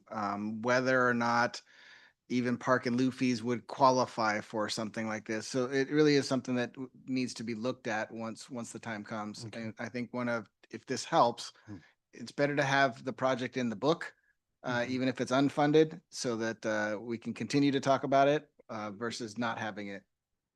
Thank you. Then, yeah, I would agree with my fellow commissioners, Derlick and Vasant, that, and especially after hearing Carol, thank you for your comments. You've seen this property and you've been intimately involved with it. And to me, I think it just, for us to go with with an unphased approach, do it in one fell swoop, I think, if nothing else, it sends a signal to the city council that we place this as a very high priority. Then we really would like to get it done. So I don't know if there's a way for us within the motion that we make to emphasize how strongly we feel about this being a high priority for the council, because like Carol, I don't want to see this go the way of the Harlan House. And I think the longer we wait, we risk those kinds of things. So that's just where why stand? Thank you so much, Commissioner Koenig. Commissioner Mitra? Thank you, Chair. Thank you, sir. So before I start my comment, the one quick question is the phases are self-independent, right? It's not like they're sequential, but they are not like, I mean, if we can finish one phase and leave it there for some time, it's not going to harm anything, but people can move in and work still, right? If I could, sorry, so she doesn't have to get up, sorry. Sure. Well, it is right? So if we do phase one, that's structural. So the second floor is not, I mean, Got it. it will be structurally reinforced. However, there won't be any offices up there. There won't be carpet, so on and so forth. So technically we could move back in, but it would be a bare bone operation not- upstairs. So you don't get to that until you get to phase two. Okay. So there's a little bit of that, but it depends on the specifics of what we're talking about, just to kind of clarify on that. So, Okay. right, if we did phase 1A and nothing else, then that's what we're looking at. Nothing happens to that bottom story, which is fine. It would look the same way that it does now. It would be structurally supported. The offices would kind of be the same downstairs, and then the upstairs would be structurally sound, but gutted because we made it structurally sound, and then we built it out. Yep. Okay, thank you. So here's my thing. When I was looking at it, obviously, option one on option two, looking at the cost differential as well as time differential. I mean, to me, the option one is obviously there's choices on that. Then I started thinking about it, and also Chair brought up a question, why do we even have second option? Right? If that is the case, everybody's prefer that option one. Why do we have that? So here is my thinking about it. And Carol, for your point, it's been a while. It's been a while. And why haven't we done that? I'm not there when you're there, but I can guess the funding is the main reason. Probably. I don't know what else on that one. My biggest concern is we need $5 million to get that project started. Right? So yeah, yes and no, but we need that $5 million. So if we go for option one, we need that whole funding within a year to get that even project started. Will that be a bottleneck to get started? Whereas if we get a phased approach, then we have an option to space it out, the funding. At least we can get things done. And that's why my question was, like, are they independent or are they completely not usable, right? Okay, my choice is still option one, but still I'm thinking, when I'm thinking at being devil's advocate here, that second option, also we should pay attention to that so that we can also think about, if we don't get $5 million, shouldn't we even start the project or get something done, repaired or whatever, foundation repair or something like that, and get it approved. So that is my thought about it. But again, my choice is definitely one phase. And if we can get the funding, go for it. But if we don't get the funding and not say that we cannot get the project started until we have $5 million for this, that means who knows how long it will take to get there. Right. Thank you so much, Mr. Mitra. Thank you. Okay, I am the last commenter. Any other comments before I comment? Couple thoughts. First of all, I want to say thanks to, it's been a process, right? Brad, you've babied this for years, and Becky and Jessica had to take us through the house and answer my silly questions. So you can't thank you guys so much for doing all the work you have from a design standpoint, because this is super important. So we appreciate it. A couple thoughts. One, just I think as we move forward, I personally think we should, and this, you guys throw whatever you want in the staff report, but I think we should call out some of the questions, like we're working on other funding, that shows that if we go to the city council, we've done our due diligence to try and get other funding. CIP is already included because it came up, or change orders already included, so we can assume some of the questions to help council say yes easier. And the other thing I'd say, the reason why I asked about the option, because here's why I thought you did both options. I think we do option one because we're being good stewards of our money. And what I tell everybody is, think about the bridge that we had. That bridge, maybe it was cost $19,000, waited, maybe it's $29,000. That would have cheek. Then 29 million, right? I mean, the longer we waited, the more cost. That's why I asked her about the 7%, right? And we want to be good stewards of our taxpayers' money, and how do we be most efficient? So what I would think is, and I know we all want to do, right? And what we could say is, hey, we'd recommend option one, or to get it done all at one. But if that doesn't work within the budget, we highly recommend you go through the phase approach because we need to get that building foundationally right. So I think that the job is what's the most efficient way to go and however we get stewards of the taxpayer money. So we recommend that option. But if the council can't do it, we should put something in motion, say, we need to get this done because that's why Henry asked you about priorities on CIPs, because what is our highest priority CIPs as Parks Commission? Is this it? And everyone mentions the Harlan House. We want to make sure that this place is secure structurally. So something to think about as we make the motion, as we think about where we're headed, so we can give council our direction, what we're doing. So Brad, that's why I asked the question why I did, because that's what I thought you were thinking, by the way, as you kind of put it together. So, okay, that's my comment. And but once again, I really appreciate everyone's time. I know this was a long conversation, but obviously a lot of passion. So, and very thoughtful and great comments. So, oh, sorry, Commissioner Dorlick, I apologize. Go ahead. I thought I was a big cleanup hitter. Go Well, ahead. two things. I have one comment, but I would also defer to the student commissioner. Any comment? We haven't- I've been watching for it. Anything from. I don't know. There's not much I feel like I have the information right now to comment on regarding some of these bigger projects that I think I can generalize that teens think in Centermount Okay. for now. Yeah. You know that we always want to hear from you anytime. Yeah. Go ahead, Will. I don't think we need to equivocate when we make a motion to the city council. They can equivocate all they want. They did that before when we gave them direction on Muds and Crow Canyon, and then they took it in a different direction. I think if we equivocate, then we're not coming in with the forceful view that we have, that this is how they should approach it, this is how it should be done, and then they deal with funding, et cetera, and contingencies, not us. Our job is to give them a firm, going forward recommendation of the best way to do this, and then they go do their job.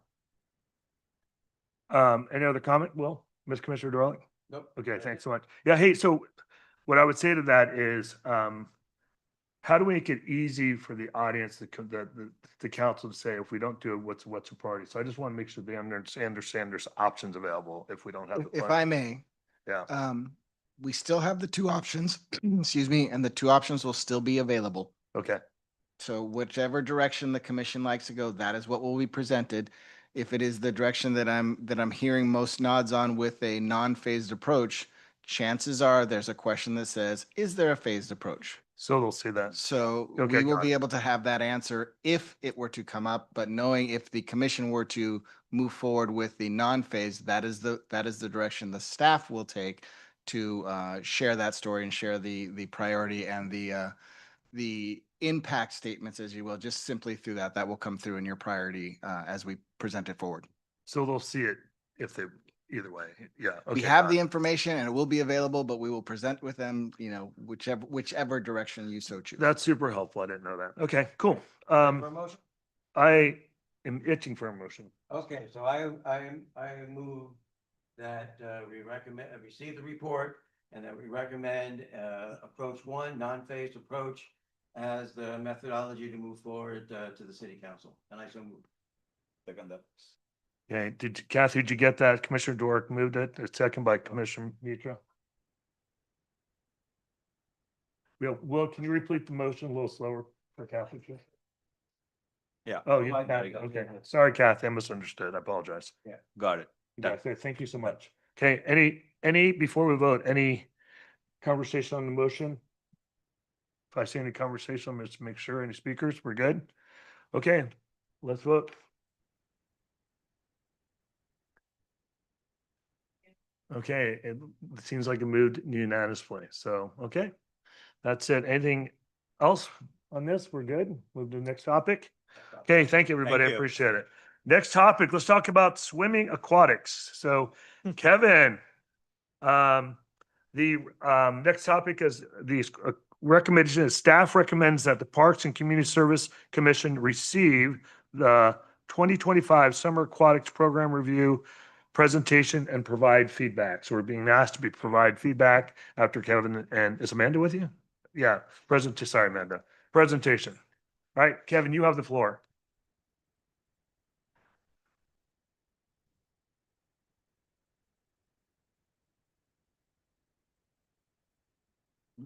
All right, thank you commissioners and Chair Breed. Appreciate your time tonight. I'm happy to be here to share about the 2025 Aquatic Summer Program.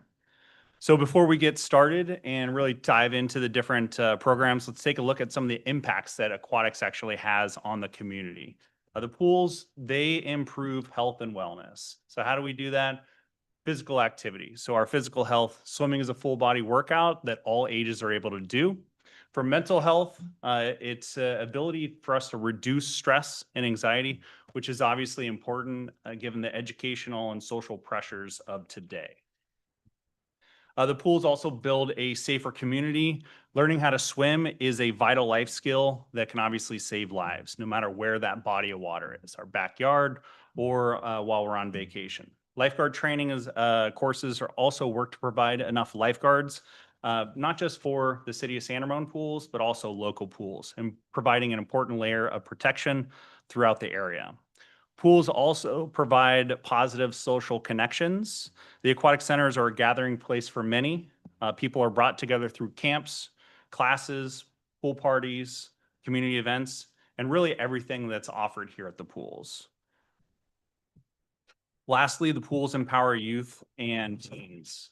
Swim teams provide discipline and accountability, and the city as an employer invests in teens, developing and providing growth opportunities as well as leadership as well. There are a variety of programs that the city offers at the pools that make these important impacts to the community. Special events this year, we saw the return of the Dive-In Movie series. The pools also have a very robust rental program that provide a variety of opportunities.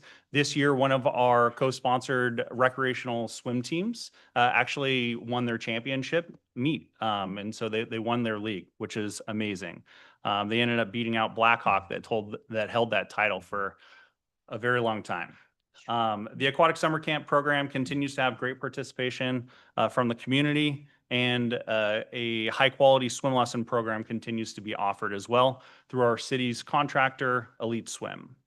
Recreation and lap swim continues to be a family favorite over the summer, allowing opportunities for families to come together and have some fun and play. So let's go ahead and take a look at some of the highlights from these different programs. So with the Dive-In Movies being cut last year due to budget reductions, families were excited to be able to come and gather underneath the stars at the different pools. With a combined attendance of 786 participants, Moana 2 and Sonic 3, they definitely drew some big crowds. As we look forward to 2026, we're happy to be able to bring back three movie nights like we did prior to 2024. Rounding out special events at the pool, we have our teen favorite, the middle school pool party. This year, the event attracted a crowd of 199 enthusiastic teens, with 95% of them actually coming from San Ramon. The night is a fun, parent-free evening that's just for teens. It's full of games and other opportunities for the teens to gather with current friends and also socialize with new ones. While special events are a lot of fun, the dedication of our rental groups is impressive. This summer, we saw an increase in our organized teams. The city has 2 co-sponsored recreational swim teams, the Aqua Cats and the Aqua Bears. Combined, they hosted 10 swim meets at the Doherty Valley Aquatic Center. Now, these meets, they typically have about 250 to 300 swimmers and just as many spectators as well. Additionally, the city was able to host the Valley Swim Association's championship meet, which we've done for over a decade now. The massive meet has around 1,300 swimmers and again, just as many spectators, if not more. This is the championship meet. So with such a large meet, the city's aquatic staff, we work closely with Doherty Valley High School, along with the school district to ensure that the event is successful. At the San Ramon Olympic Pool, the Gale Ranch Homeowners Association has been renting out the facility annually since 2019. This year, they hosted over 600 residents and their guests. And it's just a fantastic event that allows neighbors to be able to connect and build a sense of community. Through our co-sponsorship program, the city continues to partner with organizations that provide sports leagues that the city does not offer. This includes year-round youth and adult swim teams, along with those seasonal recreational swim teams we talked about. Beyond swim, there's a lot of other things that happen at the pool. We have springboard diving groups, scuba diving. There's actually, when I left the pool tonight, they were getting into the pool for some scuba. There's swim training. There's also our scout groups that utilize the pool for merit badges and their swim requirements. The aquatics team continues to offer quality aquatic camps that the community enjoys. We balance offering camps between two pools, making sure that the entire community is able to participate. This summer, we offered 29 amazing camps, which is up from the typical 24 to 25 that we typically offer. Last year, we received community input that they wanted a full day camp available at the Doherty Valley Aquatic Center. So we were able to work with our tennis contractor, one of the city's tennis contractors, Aurora Tennis, to be able to come up with a tennis and aquatics program camp at the Doherty Valley Aquatic Center. This year, we were able to offer 3 camps, and there was about an average of 15 campers in each week. So it was great. This year was special for me because not only did I get to supervise the camps, but I also was a camper parent. When my son and my niece, pictured in the bottom right, attended camp at the San Ramon Olympic Pool. So it was super fun. I was able to I took a break, hopped in the pool with them after my son dared me to do a flip off the diving board and all that. So it's good laughs for the staff too. But it really reinforced that we are offering high quality programs. And so just another proud moment. Now, drowning continues to be one of the most preventable tragedies affecting families each year. Because of this, learning to swim is an important life skill that builds a safer community and can obviously save lives. To support this, the city offers accessible, high-quality swim lessons through our contractor, Elite Swim, who we're currently in the middle of a 5-year contract with. This summer, the swim lesson program did experience reduced enrollment. We've initially tied this to the reduction to the rise of additional year-round indoor swim schools in the area, along with the reduction in the school district enrollment. The city of Dublin, next door to us, who has a similar community makeup and available swim schools, also saw a decline. So this isn't just specific to San Ramon. While the swim lesson customer service surveys continue to show an 80% satisfaction rating, we will be going out to the community at large for a swim lesson survey. The survey is going to gather feedback on the community's preferences. From there, we'll be able to meet with Elite Swim to help incorporate some of these ideas so that the swim lesson program can continue to meet the needs of the community. At the end of the day, our goal is for the community to become water safe and ultimately learn how to swim, and anything that the city can do to support that, that's what we strive for. Recreation and lap swim continue to be a really weather-driven program. So with the mild climate that we had, or the mild weather we had over summer, there was a decrease.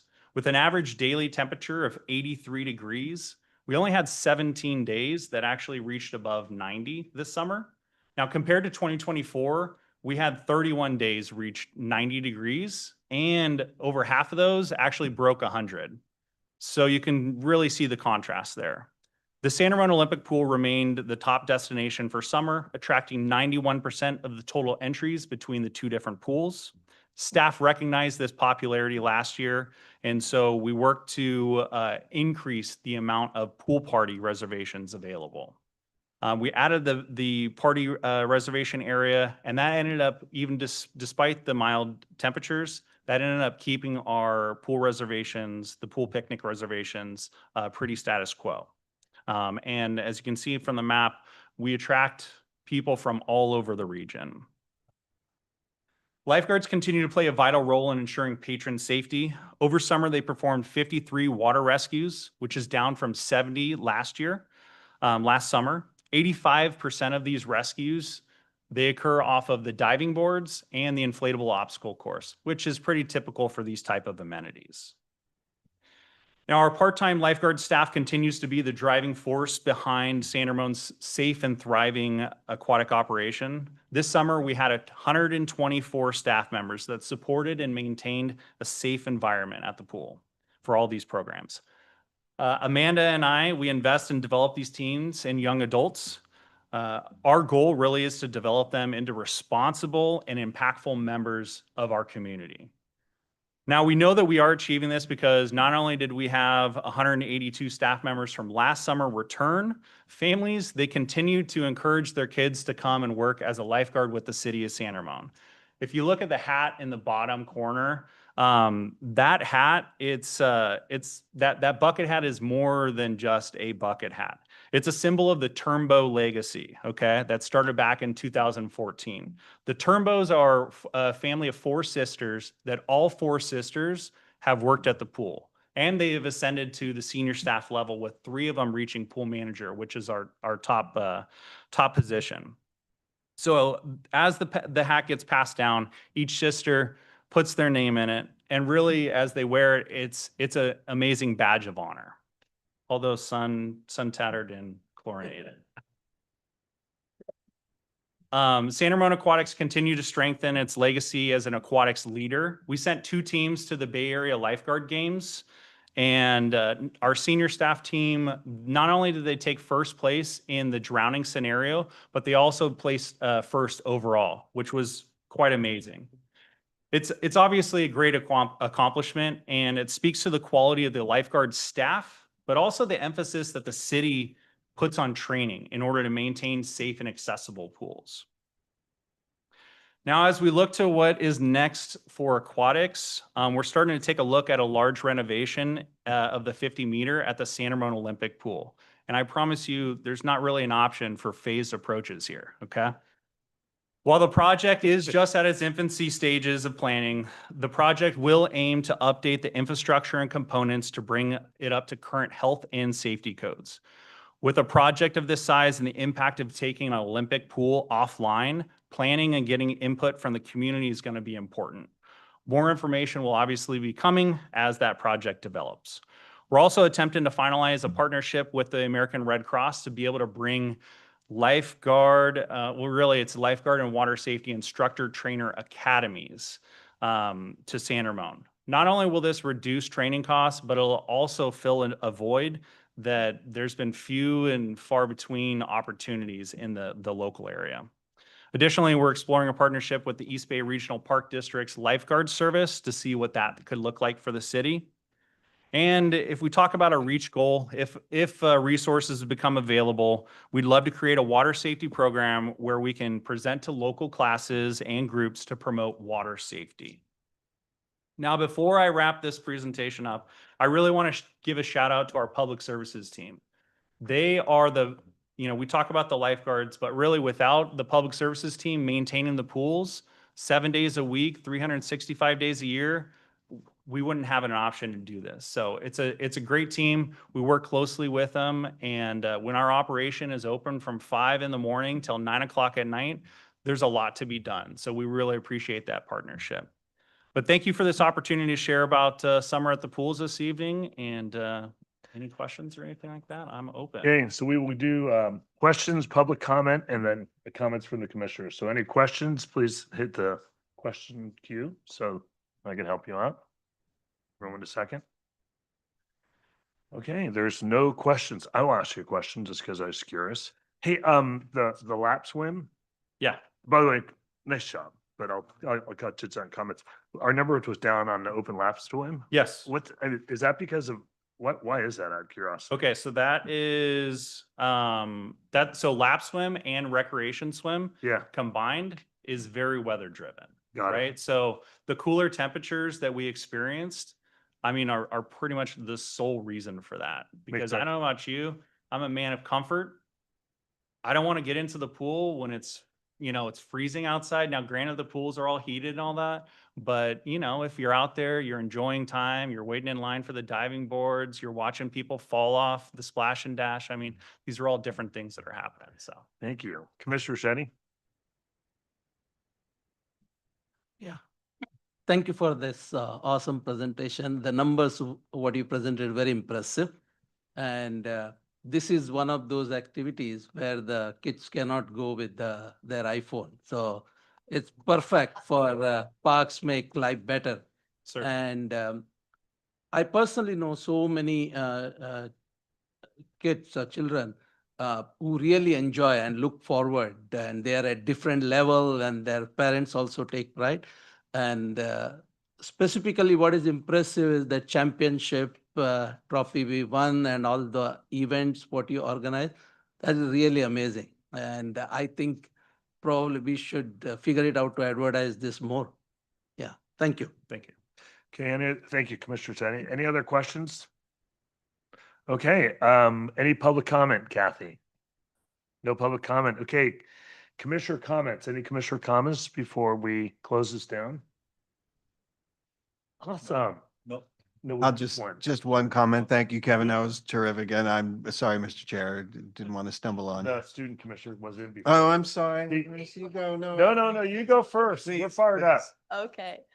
Yeah, thank you for your presentation. This was actually super exciting for me to hear because, yeah, I know so many youth in San Ramon really utilize all of the aquatic centers and resources that we have, which was really special for me to hear because I heard you talking about SRAC, right? The Aquacats. The Aquacats, which I was a part of actually Awesome. for 6 years when I was little. So yeah, it's really cool to see how these programs are continuing to build and, you know, within all of the events and the championships and all the meets. And I know that so many youth really, really, really appreciate all the effort that goes into, you know, all the planning, whether it's like scouting or being able to pursue it later on. Like it really does mean so much to people. So yeah. Yeah, I'm just grateful for the opportunity to be able to thank this organization like later because it was so special to me, especially when I was younger, and I know it is continuously today. So you're not scarred from the early morning swim meets. That's well, I am, but it was definitely more like I had such good memories from those summers. These programs are so special to people. So yeah, thank you. Thank you, Commissioner John Agaga. Commissioner Koenig. You said it all. But yeah, thanks, Kevin. I appreciate it. I just wanted to say how proud I am of the program. My son was a lifeguard and a swim instructor for 3 years, and it honestly shaped him into the good human that he is today. So, you know, thank you for just leading our young people in that direction and giving them a purpose in a lot of ways. So that's a great program. Thank you. Okay, no other comments? Commissioner Oslin. I want to say thank you, Kevin, and thank you, Amanda. Your enthusiasm is just so genuine and it shows in just the slides that you've put together. I saw a little picture of Brad in the corner Yeah. there. So he also is out in at the pool. Yeah, I did not ask, but you know, when things come into my lap, There you why go. can I not? Great placement of that photo. But I just want to just thank you both for your enthusiasm and all your hard work because it's working. So keep it going. Thank you. Okay, any other comments? Commissioner Oslin's done. Okay, I have one comment and then I'm done. Hey, first of all, this is one of my favorite reports, just because I love the zeal that you and Amanda bring to these programs, but also I think we always push the edge. The other thing I think is massively important is we always look for programs as how do we reach the teens, and to see the number of lifeguards that you guys continue to recruit and come back, I think it shows what the strength we have within that community within the pool. And I know there's a lot of hard work, especially the weekends. And also I think that the movie thing was awesome that you could bring that back. And I thought the numbers were really cool in the movie. So, and we're serving it. It'd be interesting if we're serving a different population than we normally get into the pools, but I think that's really awesome that we did that. So I know it's a lot of hard work. You guys got a lot going on from maintenance to managing a lot of people, and it's kind of cool to see Amanda and you, especially with all the lifeguards. So thank you so much. I know how hard it is. The only input I'd have is I didn't go through the master plan, but if there's any master plans that link to the pools, it'd be great to throw in a report and say, like, I know one's about redoing the pool, but They're in- here's how we look, how's how we look at them. Yeah. So I might have missed it They because were you probably noted knew in it was the, coming, so. they were noted in the staff report, Okay. some of the different goals, but. Okay, I missed it then. That's on me. Okay. Then that's on me. I apologize. All right, got it. That's all I got. Can I have one? Yeah, absolutely. Commissioner Mechan. Yep, thank you. Thank you, Chair. So Kevin, thank you and your staff and as well as public services to maintaining the pools. So really appreciate that. I think it's a giant effort, but it works out awesome for that. I personally used our public pools there for a couple of years. This is really good, a great time for me. I love swimming and that's an awesome center. So just wanted to say thank you, and all the other stuff and the public services as well. Thank you for maintaining and keeping it up for us. Thank you. Go. Any other speakers? Okay, we are done. Thank you so much for the report. Thanks, Amanda. Nice job. We are on to the director's report. So monthly activity report for September of 2025. Director Perizano. Thank you and good evening, Chair and Commissioners. Again, my favorite part of the night, just to talk about cool stuff. But I hope that you all enjoyed reviewing the activity report cover to cover, as they say, word by word, sentence by sentence, all of that. Again, this opportunity and this director's report for those that don't recall, I just wanted to kind of start establishing, this is my opportunity to share with you either highlights from the activity report or just other things that might be going on throughout the city that you need to be aware of. Not to mention making sure that I'm focusing when I can to the master plan priority ideas that the commission kind of identified. Again, those priority ideas would be the communication plan, kind of looking at outreach, marketing, how we're telling our story, interconnectivity, really focusing on paths and loops, but then I throw in some other things in there for you. Teens, how we activate them, kind of the service and programs for them. Park amenities, when we're looking at evaluating, using, and kind of the needs that we have, whether we need to add and improve things, as well as remembering the demographics, that we have a variety of different age groups that need to be serviced, not just the youth, not just the seniors, but there is a specific group of adults that we also want to make sure get included here. And then also how we work with partnerships and we coordinate some things in that nature. So again, just this is my opportunity to share a couple of things and really looking at part of those priorities when we're looking at your communication plan. I did hand out to each one of you what we are now calling the impact calendar. It really is a look back at the month of what we did, kind of a short opportunity for us as a staff to be able to share this information, not only with the commission, but with the city council, other departments in any way, shape, or form. It also gives us an opportunity to use this information if we wanted to do an Instagram post and kind of throw it out there. But as you can see, we're just showing you a snapshot of what went on throughout the month. All of this is included in your activity report, but there's a couple little tidbits that I think are always important that we want to add through that impact calendar. Anywhere from, yes, we had an end of summer barbecue at the senior center, but did you know there was over 100 plus burgers that were grilled?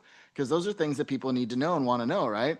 Not to mention the fact that when we talk about the pools and how our public services team is really putting together, when we talk about the high school hosting the pool, you got to remember what's behind that, right? What is behind the hosting is our staff that's making sure things are in place, our public services making sure that they're ready for these seasons that are coming in. Looking at any school carnivals, our staff goes out there to market, to share our story, to share who we are and what we're about. So we're not only going to one school, but we're looking at 150 families that we get to kind of interact with. Not to mention when we have the soccer tournaments that are coming on through the San Ramon Football Club, the fall shootout, had a few hundred teams that were in there.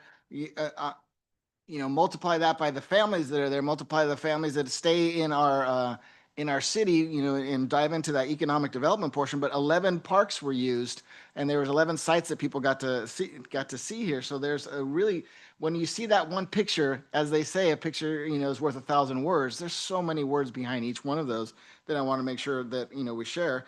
And then of course we have that, the senior resource fair. We're really kind of going out there and making sure that we have the resources and the information that each one of us need to kind of age well and have an age-friendly community.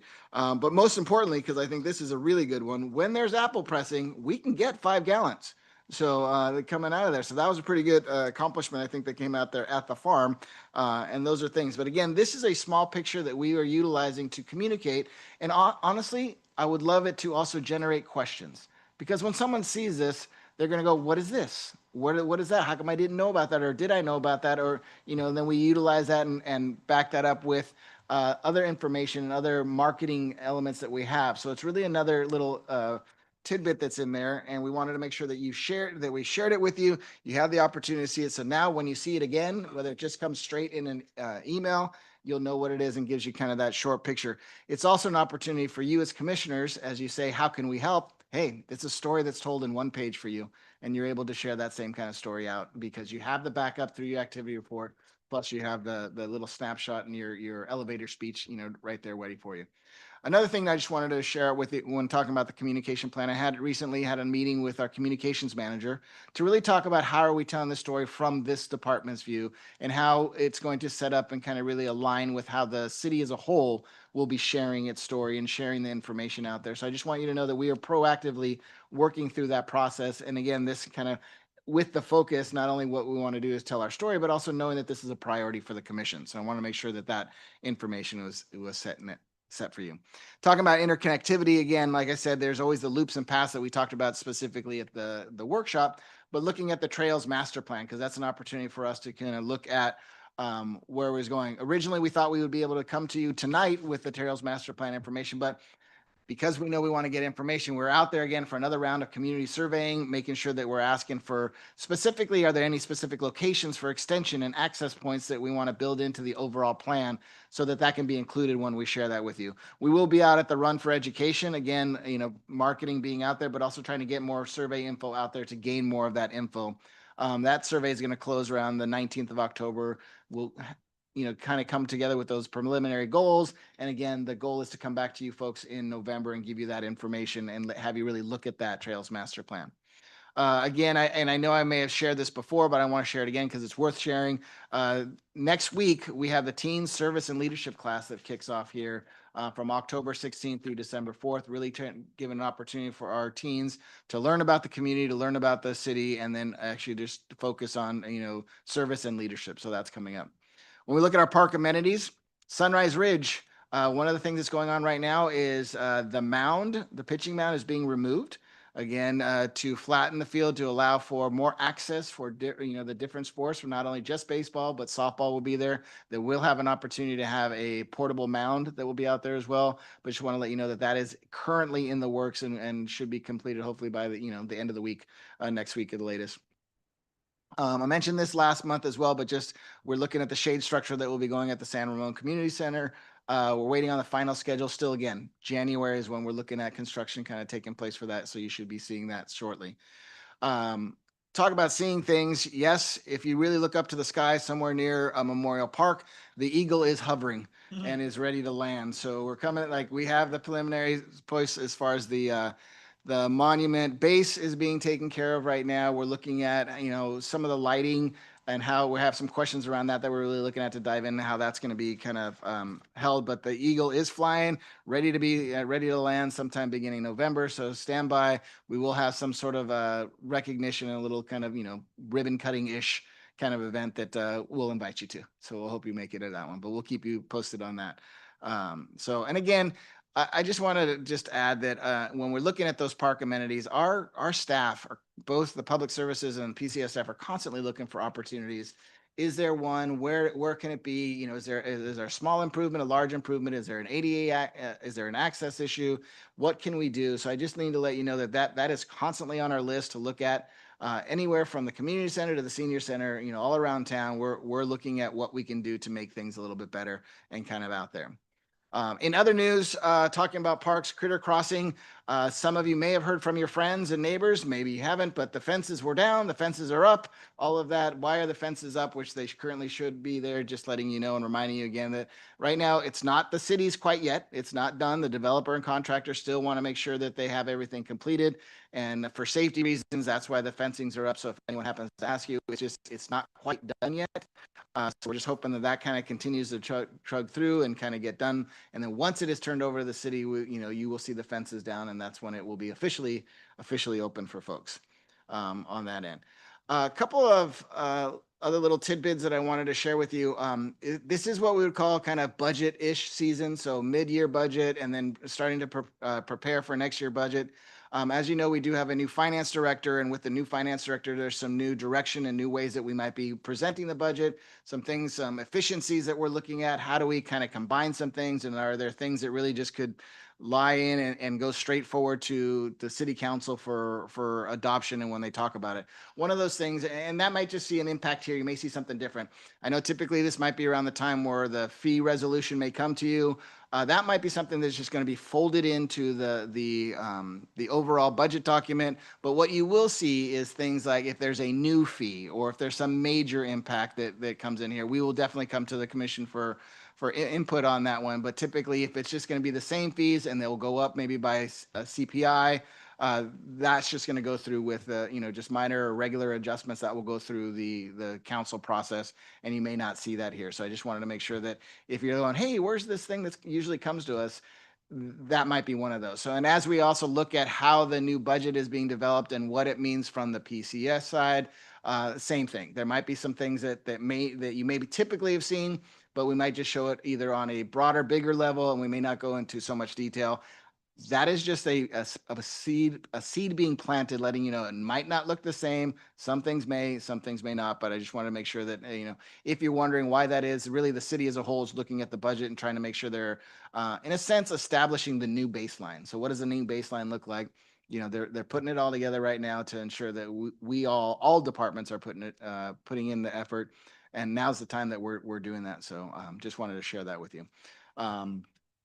The last thing I wanted to share is that as we look to not only training our staff and looking at the commission and opportunities for the commission, there is the California Parks and Recreation Society annual conference that we have.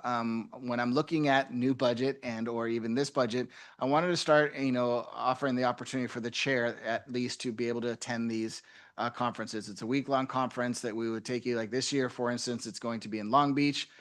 We would love if the chair, maybe the vice chair. So if the chair can't make it, those things, but just again, it's going to kind of be on an ongoing basis to be able to do that. Once they're local, like in Sacramento, there's other opportunities that we may be able to do day things, so more commissioners may come.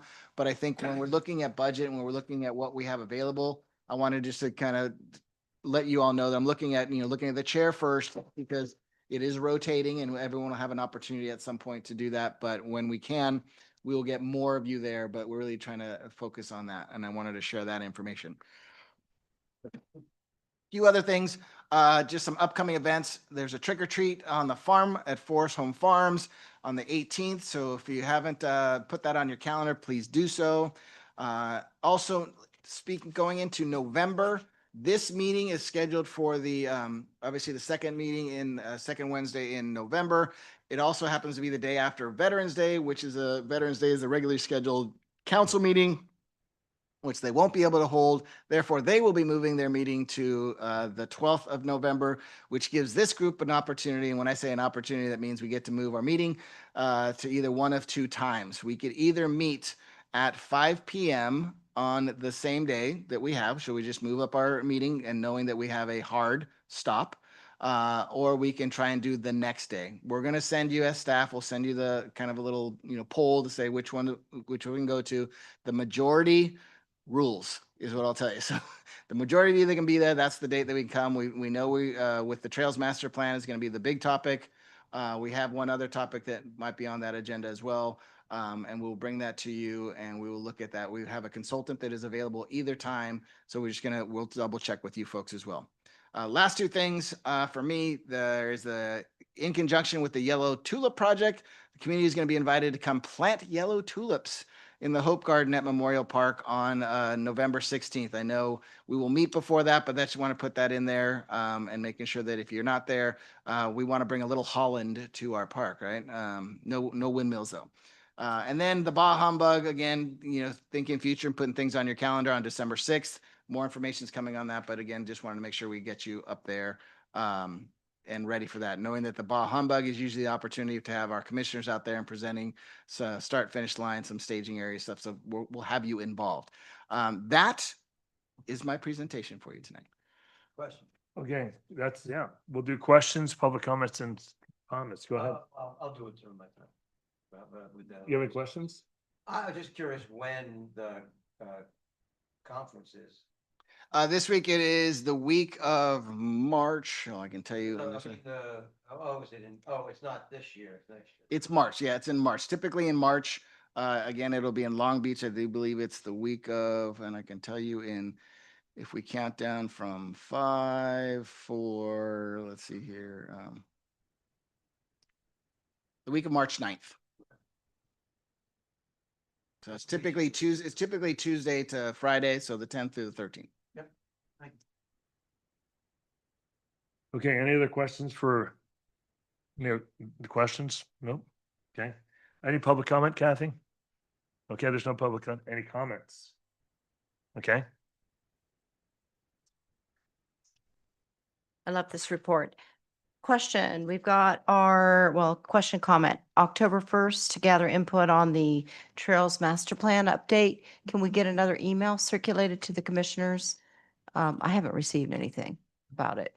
That was it launched, so it's the survey which we've gotten out there, but yes, we can certainly let everybody know. Trigger I us, mean, I yeah. think there's a lot that is out there, whether again through the Run for Education and other events, but we can definitely send some information out for folks. Yeah, I thought that if you had gotten on a list, you would get a reminder that it was more a new updated survey, but no? No, we'll double check, and if Okay. it wasn't sent out, we'll get something out. Okay. And then I wanted to point out on the October events, the October 4th, the Fall Farm Festival didn't make the list here. So it's a foundation event. Correct, and the fact that when this meeting was, it would have been past that time as far as an upcoming event. It wasn't in September Correct, either, it's an so- October event, so it would be something that will be highlighted in the October. Well, I'm looking at the calendar. Right, the October events Mm-hmm. started essentially basically after today. Okay. So if it was an event beforehand, it's not going to be an upcoming event as listed in this. So really looking at as of today. Well, how would it get it? How does it get in the calendar then? If it didn't make the September list and then it fell the beginning of the month?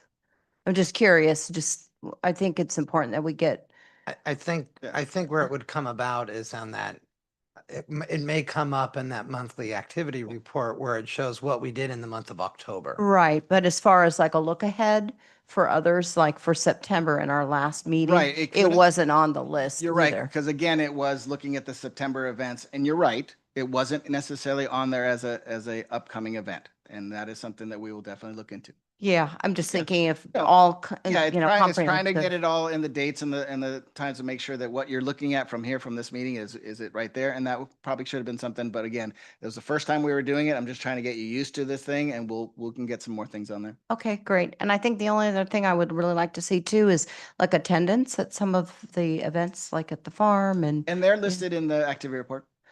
some are and some aren't. Correct. It's, yeah, So- so it's not consistent, just Correct. would like to see more, how many people showed up. Okay, any other comments? I have a comment. Oh, go ahead. Commissioner Shetty. No, you go. Thank you, Henry. Very impressive report. I really enjoyed reading this report before coming in, and especially this one pager is very useful when we meet the community members to tell what our Parks Commission does, right? And couple of things caught my attention, which is I didn't realize that community garden is so popular. 52 rental allocation on the north side and 90 allocation on the south side. And throughout the 2025, they are fully reserved. That's awesome. I didn't know that. I thought it just, people may not be interested. And other thing which caught my attention is National Senior Month. Over 300 adults and their families attended. That's amazing. Thank you for organizing this event. Within that, especially, I like the presentation by police, the online scams and all that seniors. So trust me, I get at least one call for a day and in different this thing, right from the job offer to whatnot. So this is very helpful. Thank you for organizing. Okay, no other comments? Hey, I only have two. Love the little garden hour. That was kind of cool that we put in. That's so cool that we reached a different age group. So that's awesome. And you kind of know where this comment's coming from, but I love that you put the soccer tournaments in there. It would be so interesting one day if we ever could say what the economic impact of those tournaments to the city from a tax standpoint. I know you can't, I just, you know where I'm coming from on that, but I just think that is so cool that our city attracted people from Arizona, Nevada. It's just a long way. So thank you so much for putting that in there. That was super interesting. Yeah, go ahead. Like the one pager, but it would be expeditious if we could get a QR code so that we could get this and then post it. Yeah, good idea. Okay. Okay, any other comments or, okay, thank you so much for your report. I really appreciate it and your time. Okay, so we're going to committee liaisons reports or liaison reports. I say that right? Liaison? Is that French? I don't know. So, all right. Everything is French. So. Everything French? Okay. Mr. Shetty, we'll start with you and just go down the line, please. Yeah. So I attended the city council meeting on September 23rd. So there was an award ceremony by Discover San Ramon innovation competition. It's boy, that award was very attractive. There's 3 categories, and then each winning team got $5,000 each, and amazing ideas by and this competition was open for the high schoolers. But one thing I noticed that almost all the winners, I guess, from the Dottie Valley School. No one, I don't know how many participate from Cal High, but $5,000 each. I was just joking, you know, how come you did not invite adults to participate in this, right? So that is that. And then there is a public hearing on proposed zoning ordinance tax amendment. That was a big one. Many people commented on that. And our director already covered the November 2nd week meeting. We might have to push it because council is moving their meeting to Wednesday. Other thing I learned that this upgrade to this projector and this screen that is done recently, that's awesome. The 2 big screens they were mentioning, the clarity and then whatnot, it's top of the line. Senior citizen wellness, we already covered. Art survey, this, closing on October 6th. I think it closed already, covered. Other update, police chief gave is on Heller jewelry robbery. It was just only, I think, a day or 2 this happened. But what caught my attention is because of this high technology, what we have, drone and other stuff, they're able to proactively work before these robbers get out. And then, of course, because of the safety reason, they could not chase all of them. But because of the drone and all that, it is definitely helped. And they, on the, I think the day 2, they caught like 4 or 5 people. So I don't know the latest one. That is amazing. So it's good to see the city dollar at work, especially for the public safety. I think that's pretty much it. Then I attended the Agomani community event. That was amazing. It's the Bishop Ranch. It was the parking lot. It was very full. A lot of dances, happy people, and a lot of good food. So enjoy it. Thank you. Thank you so much, Commissioner Sandy. Commissioner. Want me to go? Okay, I'm newly assigned to the Senior Citizens Advisory Committee. And so we had our meeting this past Monday. The committee business was Suzie Chow gave us a recap of the National Senior Center Month in review. As you know, September was National Senior Center Month, and a lot of activities took place at the Senior Center. And so she gave us a overview of all of the fun things. The golden ticket that she had passed out to us, she said, are still redeemable if you want to use them. So if you still have yours, just see Suzie Chow, and she said you can sit in on a fun class. And then they reviewed the nominee and selected a recipient for the Senior Recognition Program. They do this quarterly. And so who was nominated was the line dancing instructor at the Senior Center. So she will be the next recipient. And then they stepped back and took a look at their goals for this past year and discussed new goals for 2026.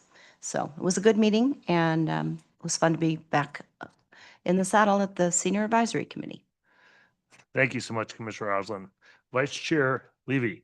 Sure.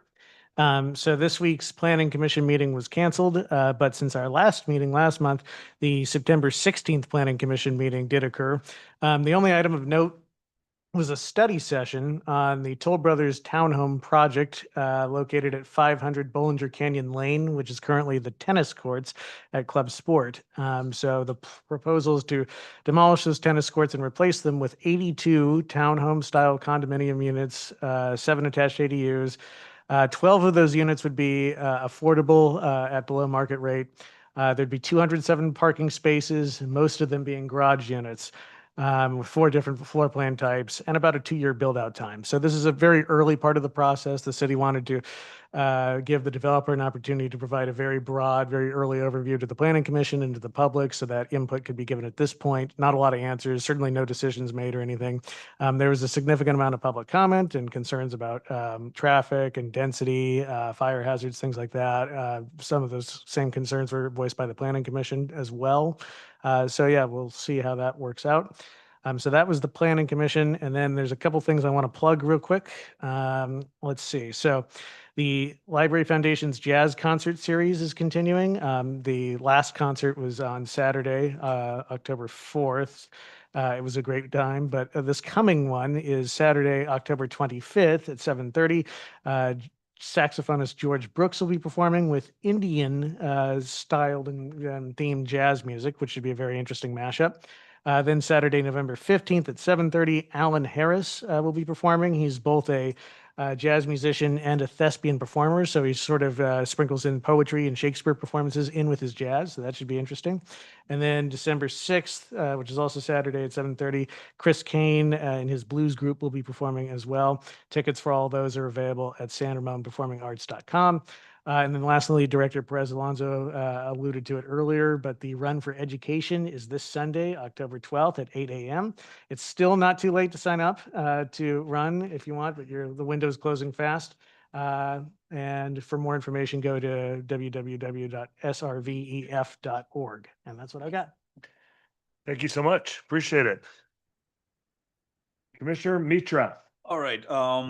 So this was my first Tin Council meeting.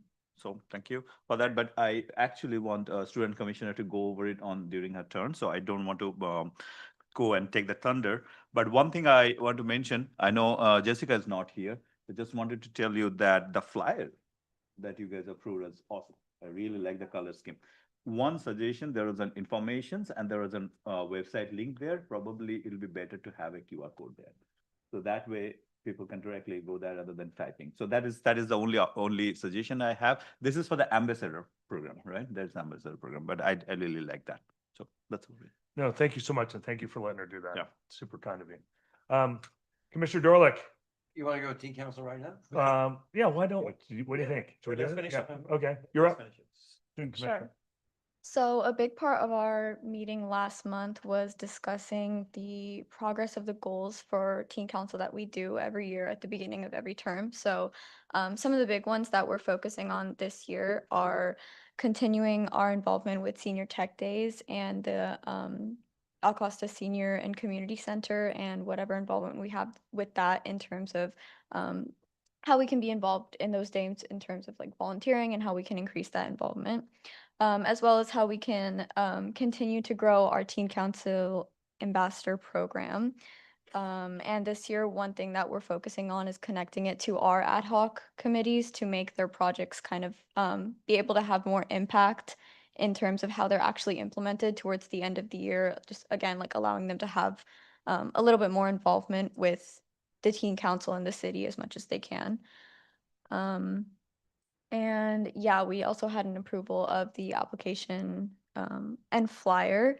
So again, just big focus on getting more teens involved with being able to have some type of impact on some of the projects and things that they're passionate about. Last year we had almost 80 to 90 applicants. So yeah, we just sent the application out as well as the flyer will go out soon with the updated QR code to be reviewed in the next month. And those yeah, applications will be reviewed and then interviews will go on next month.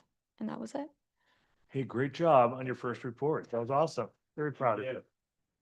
So, all right, Commissioner Dorley.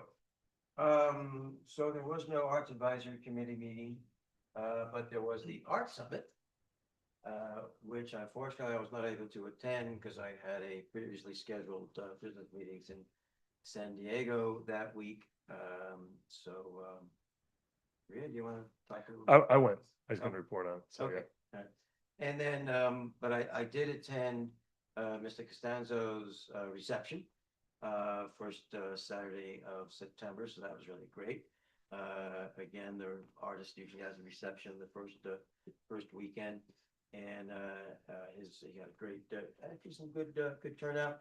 And then I did also attend the Inter-Eye reception with Pallavi Sharman and the about 12 artists in the exhibit at Lindsay Dirks Brown, and it was really very, very well attended. And they had the artists there. About 7 of the 10 artists were in attendance and did give a little bit of background information about the particular work of art that they had. And it was focused on clothing as a social vehicle for identification and repression as well. So from a woman's perspective. So I did attend both of those receptions. Thank you so much, Commissioner Dorlick. You ready? Ready, Freddie? All right, bud. Commissioner Dorlick, go ahead. Library Advisory Committee tomorrow night, 2 things on the agenda. One is to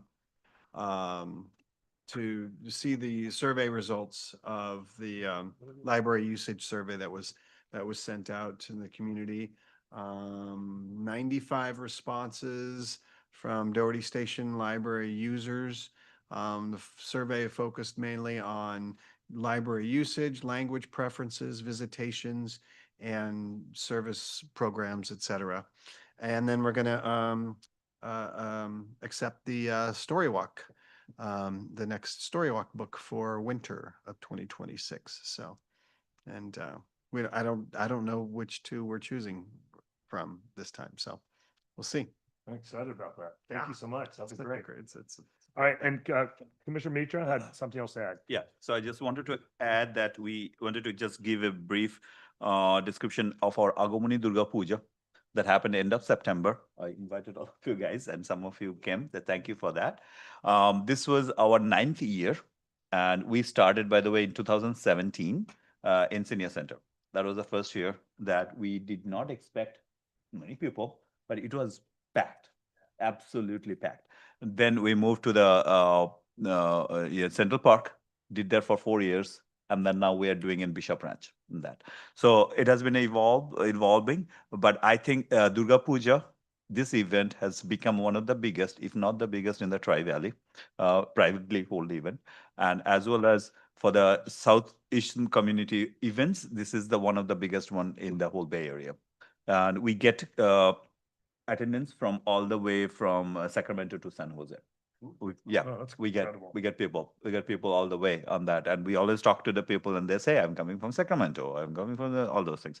And many times we have seen the way it organized is central location. We keep it open so that people come and mingle.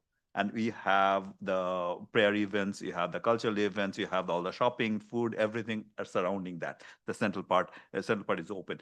That's where we have seen a lot of people meet their friends after 25 years. Because they come here, they have been hardly meeting each other on that. So those are the success on that. Next year is our 10th year on that. So we wanted to do something big. So we'll definitely reach out with you and some suggestions and help on that. But thank you for all this help, city staff. Always been a very, very helpful on that. So thank you for that. as well as it was a great event on that. And Bishop Ranch, Alex and everybody, really thank you. Thank you. Thank you for the support and help. Okay, and congratulations on your leadership there, by the way, Commissioner Mitra. I think you did a great job. And thanks for the invite too. Appreciate it. Okay, my report's kind of, I did go to the Arts Summit. It's like a fish out of water, but it was super, I would tell you that I was super impressed with the Arts Summit in general, how we always talk about, hey, we need to get feedback from the community. I know Division Manager Morris was there and Adam Chow, and they really worked really hard to spend, and Adams, I don't know, the whole staff, Brad, so excuse me for leaving people out, but they did a great job in sense of providing what the direction was, and then breaking out in small groups with 2 sessions of small groups. One was communication, the other one's the art that we show. So it was, for me, it was really interesting to see the passion, and what I call out is our Arts Advisory Committee led a lot of the small groups. So the passion that they had, I tell you that because the people who we appoint to Arts Advisory Committee, it warmed my heart to see their passion. I feel like, wow, we made some really good choices because these people are amazing and what they know about arts and where we want to head. So, I just want to applaud Adam for the leadership there with Brad on how they, got the input. It wasn't rushed. We did a really nice job on, I was in the communication group, which she did an amazing job. So really good job by everybody. And I think the bigger thing, it helped us think about how we get ahead of where we're headed with the arts. And Adam talked a little bit about where we need to go. So I think I'm feeling really good, and I feel good about, I will stress again about the community input. The other thing, big news, I know it's huge news, but there is a user group meeting. First one we've had in about a year. So that's next week. I'll be there. And then I have the, super excited about that actually.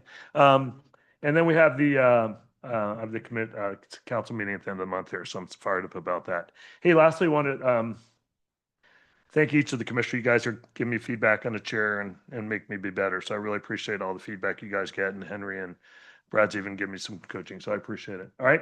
So I think that's all we got. It's been a great meeting. It's good. Gonna miss you guys this month, but yeah, go ahead. I just wanted to bring us home that we did have that Fall Farm Festival that the San Ramon Historic Foundation put on Saturday, October 4th. It was from 10 to 3 at the farm, and it was really a fun day. We had live band, we had local breweries selling beer, we had, bratwurst, we had 4-H, sheep races, the honey that is actually from the farm, bottled by our Mayor Mark Armstrong. We sold a lot of honey that day too, and it was just a really beautiful, fun day for families to get out. Lots of glass house tours took place, and it was really fun. I want to thank Terry Caney for helping MC the day, and for Kyle Levy for helping with the cash sales at the wine and beer station. So it was really fun. If you missed it, you got to come next year. Thank you. Okay, it is. Can I have one more quick announcement? Do you mind? I'm so yes, sorry. yes, I'm so sorry. can. I wanted to invite my fellow commissioners to our one of our signature events for the Chamber of Commerce, which is our Wine and Dine. I saw that. And it's next Thursday, the 16th at, and staff, please come. And you don't have to be on the clock, and you can have a glass of wine. So please do. 16th at the San Ramon Community Center. First time we've done it there, and it's the first time in 5 years since before COVID that we're bringing the Wine and Dine back. So by popular demand, we're going to have plenty of wineries, breweries, restaurants, local restaurants there serving some small bites. So it should be a fun time. There's what's a cost of entry? I believe it's $40. $40, I think so, okay, yeah. thanks. Okay, cool. Any other plugs before we get done?